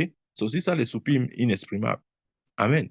Donc, lorsque le Saint-Esprit nous communique ses émotions, Ça peut venir sous forme de pleurs, de rires, ouais, parfois tu es comme, comment je vais dire ça? Parfois, comment je vais dire, tu n'arrives même plus à prononcer des paroles. C'est-à-dire, ce sont plus des paroles euh, dans le format conventionnel, c'est-à-dire tu n'es plus en train de prononcer des paroles comme si tu parlais en langue normalement. Parfois, tu es en train de te ressentir peut-être soit comme en agonie ou quoi que ce soit. Ouais, ces choses-là. Je dis encore, ça ne s'agit pas de tes émotions. Si ce n'est pas tes émotions que tu produis, ça, arrête ça vite. Arrête. Non, ouais, oh, tu vois alors comment tu es. Si tu sais que ce sont tes émotions, pardon, arrête ça. Ce ne sont pas les émotions de l'Esprit de Dieu. Ça doit être les émotions, enfin, ces émotions doivent venir de l'Esprit de Dieu. C'est ça que la Bible appelle les soupirs inexprimables. Amen. J'espère que jusqu'ici, nous sommes d'accord. OK. Continuons. Verset 27. Et celui qui sonde les cœurs connaît quelle est la pensée de l'Esprit. Oui, ça c'est l'Esprit de Dieu. Il sonde les cœurs, il connaît quelle est la pensée de l'Esprit. Parce que c'est selon Dieu qu'il intercède en faveur des saints. Je vais te dire, parfois tu es en train de prier en langue comme ça là, et tu peux te retrouver en train de pleurer. Tu ne sais pas pourquoi tu pleures, et tu sais que ces pleurs ne viennent pas de toi. Ça ne vient pas de tes émotions personnelles. Parce que justement, à ce moment, c'est l'Esprit de Dieu qui intercède pour quelqu'un. Et il te permet de ressentir parfois même les émotions de la personne pour qui il intercède. Est-ce que tu sais ça? Attends, je vais t'expliquer. Tu peux être en train de prier en langue comme ça. À un moment donné, l'Esprit de Dieu prend total contrôle. OK, c'est maintenant l'Esprit qui prie. Et pendant que l'Esprit prie par toi, il est peut-être en train d'intercéder pour un autre frère qui est dans un problème et qui est peut-être dans un état de tristesse ou de pleurs. Et toi, tu te retrouves en train de pleurer. Et tu es surpris, tu dis que, mais moi, je pleure même quoi, il n'y a rien qui doit me faire pleurer, je ne suis pas triste, je n'ai pas une mauvaise nouvelle, ma vie est normale, pourquoi je pleure? Non, l'Esprit de Dieu, parfois, est en train de te faire ressentir les émotions de la personne pour qui il est en train de prier par toi. Et peut-être tu ne sais même pas, tu pleures seulement. Amen. Tu pleures seulement, tu ne sais pas pourquoi tu pleures. Et ça arrive fréquemment pour ceux qui prient en langue, bien aimé. Parfois, tu peux prier en langue comme ça, Dieu te permet de ressentir les émotions de quelqu'un d'autre. La personne pour qui tu pries. Dieu te permet de ressentir les émotions de la personne pour qui tu pries. En fait, ce ne sont pas tes émotions. Tu ne pleures pas pour toi, mais tu pleures. C'est-à-dire, ce ne sont pas tes pleurs, quoi. Ce sont les pleurs de la personne pour qui tu pries que Dieu dépose en toi. Et tu te retrouves en train de pleurer. Par exemple. Ou même, tu peux te retrouver peut-être, je dis n'importe quoi, en train de rire. Tu dis que, mais je ris même quoi ici? Il y a même quoi qui me fait rire? Non. Parfois, tu es en train de... L'Esprit de Dieu prend contrôle comme s'il est en train de prier pour quelqu'un. Et maintenant, il te fait ressentir les émotions de la personne pour qui il est en train de prier par toi. La joie dans laquelle la personne est peut-être. Vous voyez ce que je veux dire? Je donne un exemple. Je donne un exemple. Peut-être, on avait condamné, je dis n'importe quoi, hein, juste un exemple. Peut-être on avait condamné quelqu'un à la prison. Ouais, injustement. Et son procès était peut-être au moment où toi, tu étais en train de prier. Et pendant que tu priais, l'Esprit de Dieu a pris contrôle du moment. Et maintenant, c'est lui qui était en train d'intercéder pour cette personne pour qui on est en train de, enfin, cette personne qu'on est en train de condamner injustement. Et par cette prière, le juge change la décision. Et du coup, le condamné est libre, il est en joie. Et toi, pendant que tu es en train de prier, tu es en train de rire. Tu partages, en fait, Dieu te fait ressentir la joie de la personne qui est en liberté maintenant, pour qui tu étais en train de prier ou pour qui l'Esprit de Dieu était en train de prier. Ça peut aussi arriver comme ça. Vous voyez, le monde spirituel n'est pas seulement ces choses. Ouais. Nous devons comprendre comment ça fonctionne. Amen. Je suis juste en train de décortiquer ça comme ça pour que ce soit un peu clair dans notre esprit. OK? Donc, il dit, et celui qui sonde les cœurs connaît quelle est la pensée de l'Esprit parce que c'est selon Dieu qu'il intercède en faveur des saints. Verset 28. Voilà, verset 28. Nous savons du reste que toute chose concourt au bien de ceux qui aiment Dieu, de ceux qui sont appelés selon son dessein. Amen. Nous savons du reste. On aime le verset-ci. Oh Seigneur Jésus. Tu vois un chrétien. Je crois que peut-être après Jean 3, c'est le verset le plus populaire.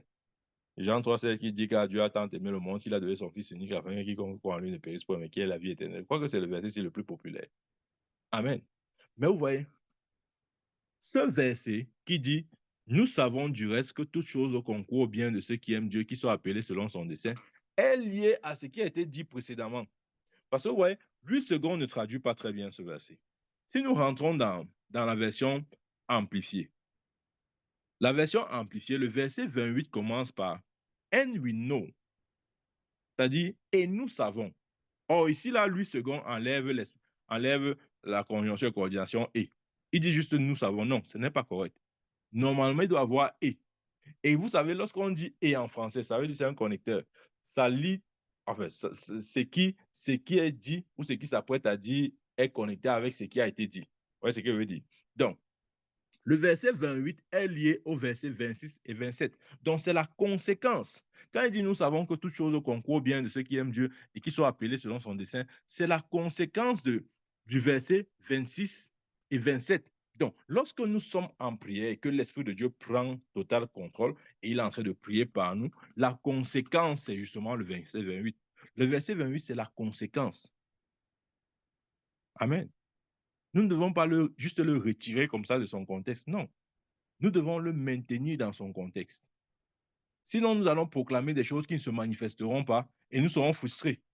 On va se dire, le prophète avait dit qu'on doit proclamer la parole. On ne pas proclamer que tout chose concourt bien à ceux qui aiment Dieu. Il a proclamé, moi, je n'ai rien vu. Non, ce n'est pas ça. Amen. Ce verset est lié au verset 26 et 27. Donc, il est en train de dire ici que lorsque le Saint-Esprit prend contrôle et qu'il intercède à travers nous par des soupirs inexprimables, il connaît toutes choses, la pensée de Dieu, et c'est par l'Esprit de Dieu, enfin, c'est selon la volonté de Dieu qu'il intercède. Quand c'est fait de cette manière, la conséquence, c'est que toute chose concourt au bien de ceux qui aiment Dieu. Bien aimé, le Saint-Esprit ne peut pas intercéder par toi et les choses ne concourent pas à ton bien. Pour ton bien. Non, ce n'est pas possible. Le Saint-Esprit ne peut pas intercéder et les choses ne concourent pas pour le bien de ceux qui aiment Dieu. C'est impossible parce que cette prière, elle est parfaite, elle est élevée, elle est suprême au-dessus de tout. C'est pourquoi justement, quand l'Esprit de Dieu est impliqué ou bien vient sur la scène, toute chose concourt au bien de ceux qui aiment Dieu. Parce que ce n'est pas un homme qui a prié pour toi ou ce n'est pas un homme qui prie. C'est l'Esprit de Dieu qui prie lui-même. Si l'Esprit de Dieu prie, attendez, si Dieu lui-même prie, est-ce que c'est surprenant que les choses concourent au bien de ceux qui aiment Dieu? Ce n'est pas surprenant. Non. Amen. C'est de ça qu'il est question. Donc, bien aimé, lorsque nous commençons à dire, oh, toutes choses concourent au bien de ceux qui aiment Dieu, lisons d'abord le 26 et le 27 avant de tomber au 28. Amen. Donc, c'est ce que nous devons comprendre. Bien aimé, quand tu commences à prier en langue, crois-moi, les choses bizarres vont arrêter. Les choses, c'est-à-dire les choses qui ne sont pas, comment on va dire ça? Les choses qui sont hors de ton contrôle.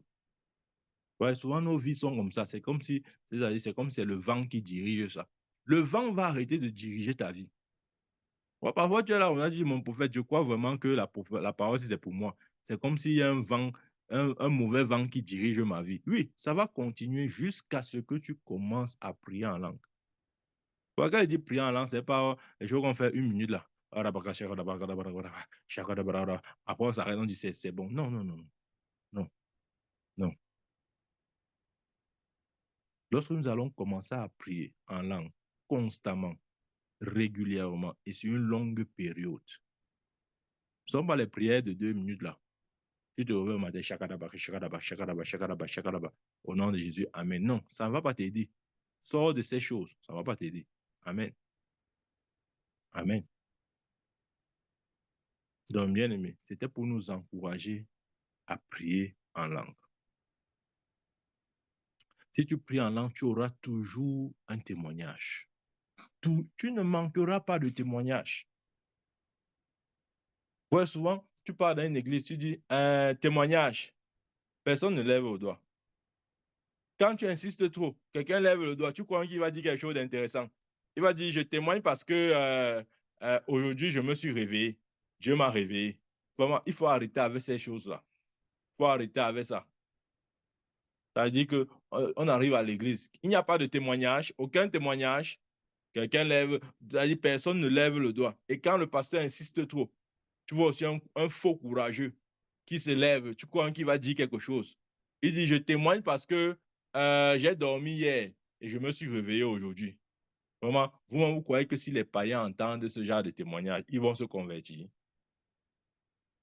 C'est-à-dire que tu viens à l'église dire que tu as dormi hier et tu t'es réveillé aujourd'hui. Donc, c'est ta part de témoignage là-bas. Même le bandit, le voleur, quand il vole en journée et qu'il dort le soir, le matin, il va aussi se réveiller. Toi aussi, tu te réveilles le matin comme le bandit et le voleur et tu as le courage de venir dire ça comme témoignage. Il faut garder ce genre de témoignage. Amen. Amen. C'est ridicule. Mais tu vois, quand tu commences à prier en langue, quand tu commences à prier en langue, oh, quand tu commences à prier en langue, ah, hey, regardez, la prière en langue va cuire tout ce qui est en toi.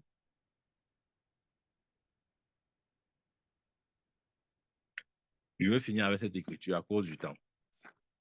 Il dit quoi dans 1 Timothée? Témoignage. Oui, oui. Il y a un témoignage, personne ne lève le doigt. Après un faux courageux. Moi, il appelle un faux courageux. Parce qu'il veut faire, ça c'est un faux courageux. Il lève le doigt. Tu crois qu'il va dire quelque chose d'intéressant? Oh, je rends grâce à Dieu parce que je me suis couché hier, je me suis réveillé aujourd'hui. C'est-à-dire, quand le voleur même entend le genre de témoignage là, il dit qu'il ne va jamais mettre mon pied dans vos églises là. Parce que c'est ridicule. Amen. Il faut prier en langue, bien-aimé. Il faut prier. 2 Timothée, chapitre 1, verset 6. Il dit, c'est pourquoi je t'exhorte à ranimer le don de Dieu que tu as reçu par imposition de mes mains. À ranimer le don de Dieu que tu as reçu par imposition de mes mains. Ranime le don de Dieu que tu as reçu par imposition de mes mains. Je vais te dire, quelle que soit l'imposition des mains que tu as reçue d'un grand homme de Dieu ou d'un grand prophète, si tu ne ranimes pas ce don, ça ne marchera pas. Est-ce que tu sais que tu peux voir un homme de Dieu, il t'impose les mains, il te communique certains dons spirituels, mais tu as la peine à libérer ces dons, ou ces dons ne se manifestent pas. Après, tu crois que non, il me faut encore repartir là-bas, il doit encore m'imposer les mains. Non. Si tu as imposé les mains une fois, c'est suffisant. Il y a les chrétiens comme ça, ils sont toujours en train de chercher la dernière imposition des mains. Non. Maintenant, si tu as reçu, il dit quoi? Il dit, c'est pourquoi je t'exhorte à ranimer le don de Dieu que tu as reçu par imposition de mes mains. Il n'a pas dit, viens encore, je vais t'imposer les mains une deuxième fois. Non. La première imposition était suffisante. Maintenant, il faut ranimer. Je donne un exemple. Ça, c'est pour nous montrer l'importance de la prière en langue. Vous voyez, quand tu veux préparer, par exemple, supposons que tu veux préparer le riz sauté, prenons un truc simple. Et tout le monde sait faire ça. Même si tu es célibataire, tu sais au moins faire le riz sauté. Si tu ne sais pas faire le riz sauté vraiment, c'est qu'elle sait plus de quoi faire de toi. Donc, quand tu veux faire le riz sauté, quel que soit ce que tu mets dans ta marmite, que ce soit le riz, l'huile, le cube, hein, le sel, le mbunga, l'oignon, le poivre blanc, poivre jaune, poivre, tout ce que tu veux. Quand tu finis, s'il n'y a pas le feu, la nourriture là ne va pas cuire. Ce n'est pas juste ce que tu mets dans la marmite qui compte, mais c'est la température. La température de cuisson, ça compte aussi. C'est pour ça que vous allez voir certains enfants de Dieu avec un potentiel énorme en eux. C'est-à-dire, tu vois quelqu'un comme ça, tu vois le potentiel en lui. Et tu regardes ses réalisations, c'est zéro. Mais quand tu vois spirituellement, tu sais que ce que Dieu a déposé en lui. Mais il ne libère pas ça. Ce n'est pas utile. Pourquoi? Parce qu'il manque le feu. La prière en langue va venir cuire ce qui est en toi. Ce que je dis, c'est quoi? C'est que, par exemple, si Dieu a déposé en toi la capacité peut-être d'enseigner, par exemple, ce qui est mon cas, si Dieu a déposé, par exemple, Dieu a déposé en moi la capacité d'enseigner, quand je prie en langue, ça va venir aiguiser ce don que Dieu m'a donné. Qui comprend ce qu'il dit? Si Dieu a déposé en moi le don de guérison, quand je prie en langue, ça va aiguiser le don de guérison. Si Dieu a déposé en moi le don des miracles, quand je prie en langue, ça va aiguiser le don des miracles. Si Dieu a déposé en toi le don des affaires, Quand tu pries en langue, ça va venir aiguiser ton intuition dans les affaires. Tu sauras exactement quoi faire de manière intuitive. Tu sauras. Si Dieu t'a donné le don, je ne sais dans quoi, la prière en langue vient aiguiser ce don-là. C'est pourquoi tu dois prier en langue. Tu vois, si après cet enseignement, tu ne sais pas pourquoi il faut prier en langue, non, c'est que vraiment, tu n'es plus à mon niveau. C'est que mieux je te laisse comme ça. Tu m'as dépassé. Oui, tu m'as dépassé. Si après cet enseignement, tu te poses encore la question de savoir si c'est important de prier en langue, si c'est vraiment, si c'est nécessaire, est-ce qu'on doit vraiment prier? Si tu as encore ce genre de questions, vraiment, cherche un autre enseignant. Ce que tu m'as dépassé. Amen. Parce que j'ai essayé de te montrer, par l'Esprit de Dieu, la nécessité et l'importance de prier en langue. Maintenant, il y a des choses qu'on ne peut pas faire à ta place. Je peux prier pour toi, mais je ne peux pas prier ta prière. Est-ce que tu dis comment ce qu'il dit? Je peux prier pour toi en tant que pasteur, en tant que berger, si tu veux, mais je ne peux pas prier ta prière. Dans le jardin de Gethsemane, Jésus a prié pour lui, mais il ne pouvait pas prier pour ses disciples. Parce qu'il y avait une prière que ses disciples devaient faire. C'est pourquoi lorsqu'il est revenu, il a dit, pourquoi dormez-vous? N'avez-vous pas pu prier 1 heure avec moi? Il y avait une prière que les disciples devaient faire. Bien sûr, il y a aussi une prière que Jésus a fait pour ses disciples. Il avait dit à Pierre que Jésus vous a criblé, que Satan vous a criblé. Enfin, que Satan vous réclame, mais moi j'ai prié pour vous. Ouais. Il y a une prière que l'homme de Dieu peut faire pour toi, mais il y a une prière qu'aucun homme de Dieu ne peut faire pour toi. Ça s'appelle ta prière. Prie ta prière. Ne reste pas dire que non, prophète, s'il te plaît, prie pour moi. Tu sais que bon, c'est toi l'homme de Dieu. Tu sais que c'est toi qui fait que. Non, laisse-moi tranquille. Ma prière, je dois la prier. Personne ne va la prier pour moi. Ta prière, c'est toi qui dois la prier. Dans le jardin de Gethsemane, les disciples devaient prier leur prière. Parce qu'ils n'ont pas prié leur prière. La prière de Jésus, ou la prière que Jésus a adressée dans le jardin de Gethsemane, ce n'était pas pour le compte des disciples. Non. Regardez le contenu de sa prière. Il a dit, Père, s'il est possible pour moi d'éloigner cette coupe, non pas ta volonté, non pas ma volonté, mais ta volonté. Il n'a pas parlé de ses disciples-là. Il priait sa prière. Les disciples devaient aussi prier leur prière, mais ils dormaient. Donc, ne reste pas là, dire que non, vraiment, il va prier ma prière. Mon prophète, en tout cas, j'ai confiance à mon prophète. Il va, ouais, laisse-moi tranquille. Laisse-moi tranquille. Je ne veux pas prier ta prière. Ne me demande pas ça. Je ne vais pas le faire. Ne me demande pas ça. Amen. Je peux prier pour toi, mais il y a certaines prières que je ne peux pas faire. C'est toi-même qui dois les faire. Amen. C'est toi-même qui dois les faire. Donc, bien aimé, c'était juste pour t'encourager. Et te dire, prie, prie, prie encore et prie toujours. Amen, amen. Que Dieu nous bénisse au nom de Jésus-Christ. Amen. Y a-t-il des questions? Amen. Amen. Amen, papa. Amen. Amen.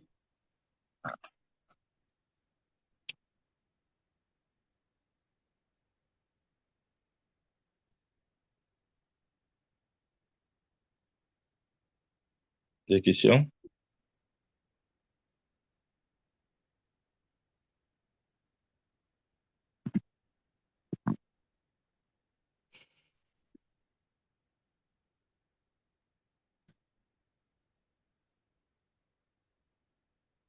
Maman. Papa, moi, je n'ai pas de questions. Je n'ai pas de questions, mais plutôt, j'ai appris quelque chose ce soir. Le séjour de Jésus dans le désert. J'ai appris quelque chose que je n'avais jamais entendu, que personne ne m'avait jamais enseigné. Et j'ai reçu ça ce soir de toi. Qu'il a eu la victoire dans le royaume des ténèbres, qui est Satan, la victoire dans le royaume physique, qui est le monde, et la victoire dans le royaume de Dieu, le royaume céleste. Sincèrement, je ne sais pas. Ça m'a vraiment touché. Parce que quand nous sommes là, nous disons toujours que on parle avec les lèvres, mais pas avec le cœur. Mais aujourd'hui, tu m'as amené à comprendre avec le cœur la signification de Jésus a été poussé dans le désert par l'Esprit. Merci. Peut-être je vais revenir, mais merci d'avance. Amen.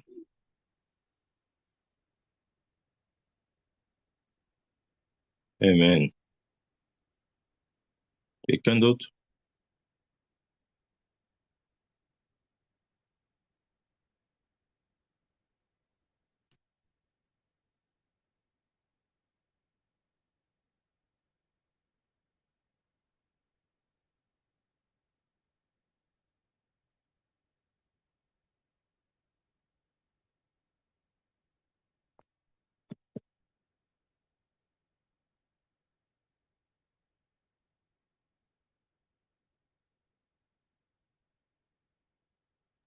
Bon, je reviens puisque je n'entends personne. Le jour où on avait la veille de prière, je suis arrivée un peu en retard, ce qui fait que je n'avais pas suivi la lecture. Et je n'avais pas non plus suivi les deux parties de la prière en langue. Le niveau 1, qui est notre prière, nous qui prions, et le niveau 2. Et je voulais dire quelque chose. J'ai expérimenté cela pendant que je priais. J'ai prié et à un moment, je ne contrôlais plus ce qui sortait de ma bouche. Donc, quand j'ai fini de prier, c'est comme si je sortais je ne sais pas, de quelque chose d'extraordinaire. Comme quelqu'un qui sort peut-être d'un rêve ou bien qui sort de l'eau. C'est quand je finis de prier que je me rends compte que, mais attends, qu'est-ce qui s'est même passé? J'étais comme si j'étais quelque part et je suis sortie de là. Donc, je me suis émerveillée. J'ai dit, mais qu'est-ce qui s'est même passé? Je sors donc je ne comprenais pas. Maintenant, tu me dis que quand Jésus pardon, tu me dis que quand je prie en langue et que je prie, à un moment, l'Esprit de Dieu prend le contrôle, il prie, ce n'est plus moi qui prie, mais c'est lui qui prie. Et quand lui prie, je n'ai plus le contrôle de moi-même. Moi, j'ai expérimenté cela. Et si tu te rappelles, un jour, j'allais au travail, on avait fait la prière, je t'ai dit que ça faisait un bon bout de temps, tu nous as expliqué ça aujourd'hui, que les soupirs, quand on parle de les soupirs inestimables, tu peux être en train d'intercéder pour quelqu'un et les émotions du Saint-Esprit, il te communique cette émotion. Tu te rappelles, une fois, je partais au travail, je t'ai dit, je prie et je suis en train de prier, j'arrive dans le métro, je n'arrive pas à m'arrêter. Je continuais à prier, à prier, à prier, je veux m'arrêter, mais je n'arrivais pas. Et tu m'as dit que non, peut-être que je suis en train d'intercéder pour quelqu'un, c'est pour ça que je suis en train de... Parce que je t'avais dit le jour là que je prie comme ça, là, j'ai fait peut-être une semaine comme ça. Même au milieu des gens, je ne peux pas arrêter ma bouche. Je continue, donc je ne me rends même pas compte que je suis en train de prier. Mais ma bouche est en train de bouger, de bouger. Les gens me regardent, mais ma bouche est en train de bouger, de bouger, de bouger, de bouger. Aujourd'hui, tu me donnes l'explication de ça mieux que le jour où on a causé. En disant que quand tu es à ce niveau-là, c'est l'esprit qui est en train de prier. Ce n'est plus toi. Et tu as dit que quand tu es là, à ce moment-là, peut-être que tu es en train d'intercéder pour quelqu'un et l'esprit prend le dessus et tu commences à prier. C'est ce que je voulais te dire. Bon, je ne sais pas comment je peux expliquer ça, mais c'est ce que je voulais te dire que j'ai vécu ça, mais sans savoir exactement ce que cela signifiait. Jusqu'à maintenant que tu viens de nous donner ces explications-là. Et je rends vraiment grâce à Dieu pour cela. Vraiment. Amen. La Bible dit, Amen. il vient nous aider dans nos limitations ou dans nos faiblesses parce que nous ne savons pas ce qu'il convient de demander. Donc, lorsque il vient parce que justement nous sommes limités, nous ne savons pas toutes choses. C'est pour ça qu'il vient vers nous pour prier maintenant, pour prendre le relais et prier par nous ou à travers nous. Donc, c'est important de céder aussi la place dans l'esprit, dans la prière. C'est important. Parce que nous ne savons pas tout. Nous n'avons pas toutes les informations. Nous connaissons partiellement, la Bible dit, nous connaissons partiellement et nous prophétisons partiellement. Donc, parce que nous sommes limités dans la connaissance ou dans l'information, c'est pourquoi il y a le ministère de la prière du Saint-Esprit lui-même qui vient prier par nous, à travers nous. Amen. Et comme j'ai dit, lorsque nous prions, nous devons être sensibles pour discerner ces phases-là. Il y a la première étape qui est notre esprit qui prie. OK?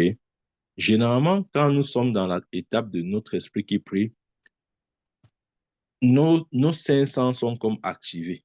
C'est ce que veut dire. C'est-à-dire que nous avons comme un plein contrôle de tout. Même si nous sommes en train de prier, nous avons un plein contrôle de tout.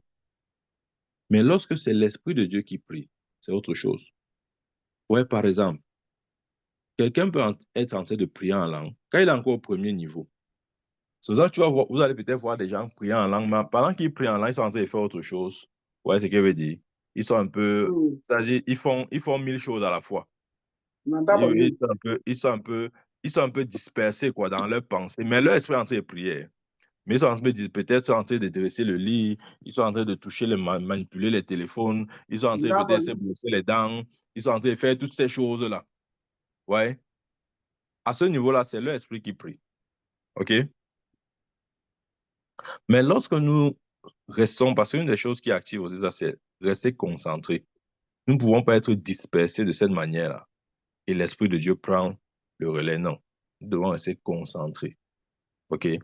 Mais lorsque nous restons dans la prière de manière aussi concentrée, ça compte, nous allons voir que plus nous prions intensément, plus nous avons comme cette perte, c'est-à-dire le contrôle. Nous perdons de plus en plus le contrôle. C'est pas que nous sommes dans une phase où nous sommes inconscients, non. Nous sommes conscients, mais nous perdons de moins en moins le contrôle. Vous voyez ce qu'il dit? C'est-à-dire que tu restes conscient, mais tu ressens en toi que tu perds de moins en moins le contrôle. De moins. Et même sur ta langue. Tu vois? Parce que quand tu pries en langue, oui, ce sont des paroles qui sortent, mais des fois, tu sens que, c'est-à-dire, c'est ton esprit qui prie en utilisant ta langue. Mais quand l'Esprit de Dieu prend contrôle, tu sens comme si même ta langue, les paroles que tu sortes ne sont plus simplement des paroles qui te sont données. Mais c'est comme s'il y a une puissance qui a maintenant pris contrôle de ta langue. Et ça donne juste des manifestations comme ça. Ça, c'est aussi la preuve que l'Esprit de Dieu est maintenant en train de faire la prière à ta place. Il ne te donne plus juste des paroles, mais c'est lui-même qui se tient pour prier par toi ou à travers toi. Et ça, c'est une grande bénédiction. Et quand ça se produit, donc, verset 28 s'accomplit, et nous savons que toute chose concourt bien de ceux qui aiment Dieu. Si l'Esprit de Dieu prie pour toi, quelle prière attends-tu de plus qui soit supérieure à celle-là? Ce n'est pas possible. Nous ne pouvons pas avoir une prière supérieure à la prière de l'Esprit de Dieu. Amen. Amen.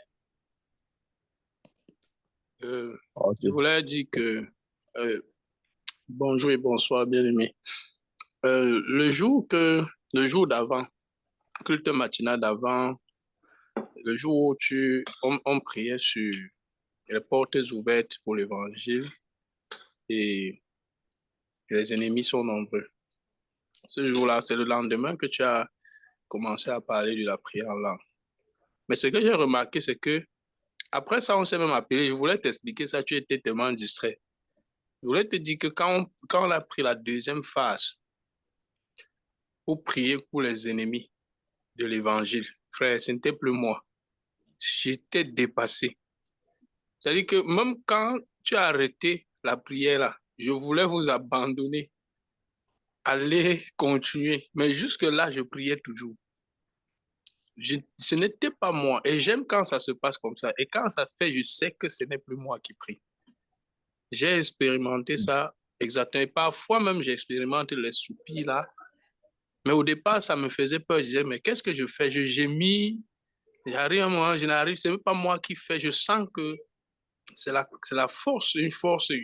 En fait, c'est l'Esprit de Dieu qui me contrôle. Et ce qui est surprenant, c'est que dans ma méditation, parce que je médite Romains, sur le livre de Romains depuis des années, hein, donc je suis en train d'étudier sur le chapitre 8 et verset par verset. Donc, le verset dont tu as étudié pour la prière en langue, là, tu as expliqué là, et c'est exactement là-bas que je me suis arrêté. Mais quand je déclarais que toute chose concourt bien de ceux qui aiment Dieu, bon, je le proclamais. Mais quand tu as donc expliqué, et je voyais la suite logique entre les versets, mais je n'avais pas vu le lien entre le verset qui dit toute chose concourt bien de ceux qui aiment Dieu là et ce qui vient avant, qui parle donc de la prière en langue. Donc, je rends grâce parce que j'ai saisi la logique qu'il y a dans la suite logique qu'il y a dans la suite logique pédagogique de la manière dont l'Esprit lui-même a disposé au travers de Paul. Et que par la grâce, tu nous as encore éclairci. Donc, gloire à Dieu pour ça. Amen. Amen. Amen. OK. Nous allons prier pour rendre grâce à Dieu pour ce moment d'enseignement, pour la compréhension qu'il nous a donnée, pour la révélation qui nous est parvenue de manière claire et pour la grâce de mettre en pratique ce que nous avons entendu. Pardon. Amen. Nous prions. Père, au nom de Jésus, nous te rendons grâce. Merci pour ce soir. Merci pour ta parole qui est sortie. Merci pour la révélation que tu nous accordes. Seigneur, nous voulons pratiquer ce que nous avons entendu. Tu as dit, vous qui pratiquez ce que vous entendez, vous êtes heureux. Seigneur, nous voulons marcher dans cet état de joie permanente, dans le shalom de Dieu, parce que nous sommes des enfants obéissants. Nous proclamons notre obéissance à ta parole. Et Seigneur, nous savons que parce que tu es juste et fidèle, tu accompliras certainement tout ce que tu as annoncé par ta volonté suprême. Merci pour tes enfants connectés en ce jour. Que ta grâce nous accompagne. Merci pour la semaine qui s'annonce. Marche au milieu de Dieu, dirige-nous. Au nom puissant de Jésus-Christ. Amen. Amen, amen. La grâce du Seigneur Jésus, l'amour de Dieu et la communion du Saint-Esprit soit avec chacun de nous. Amen.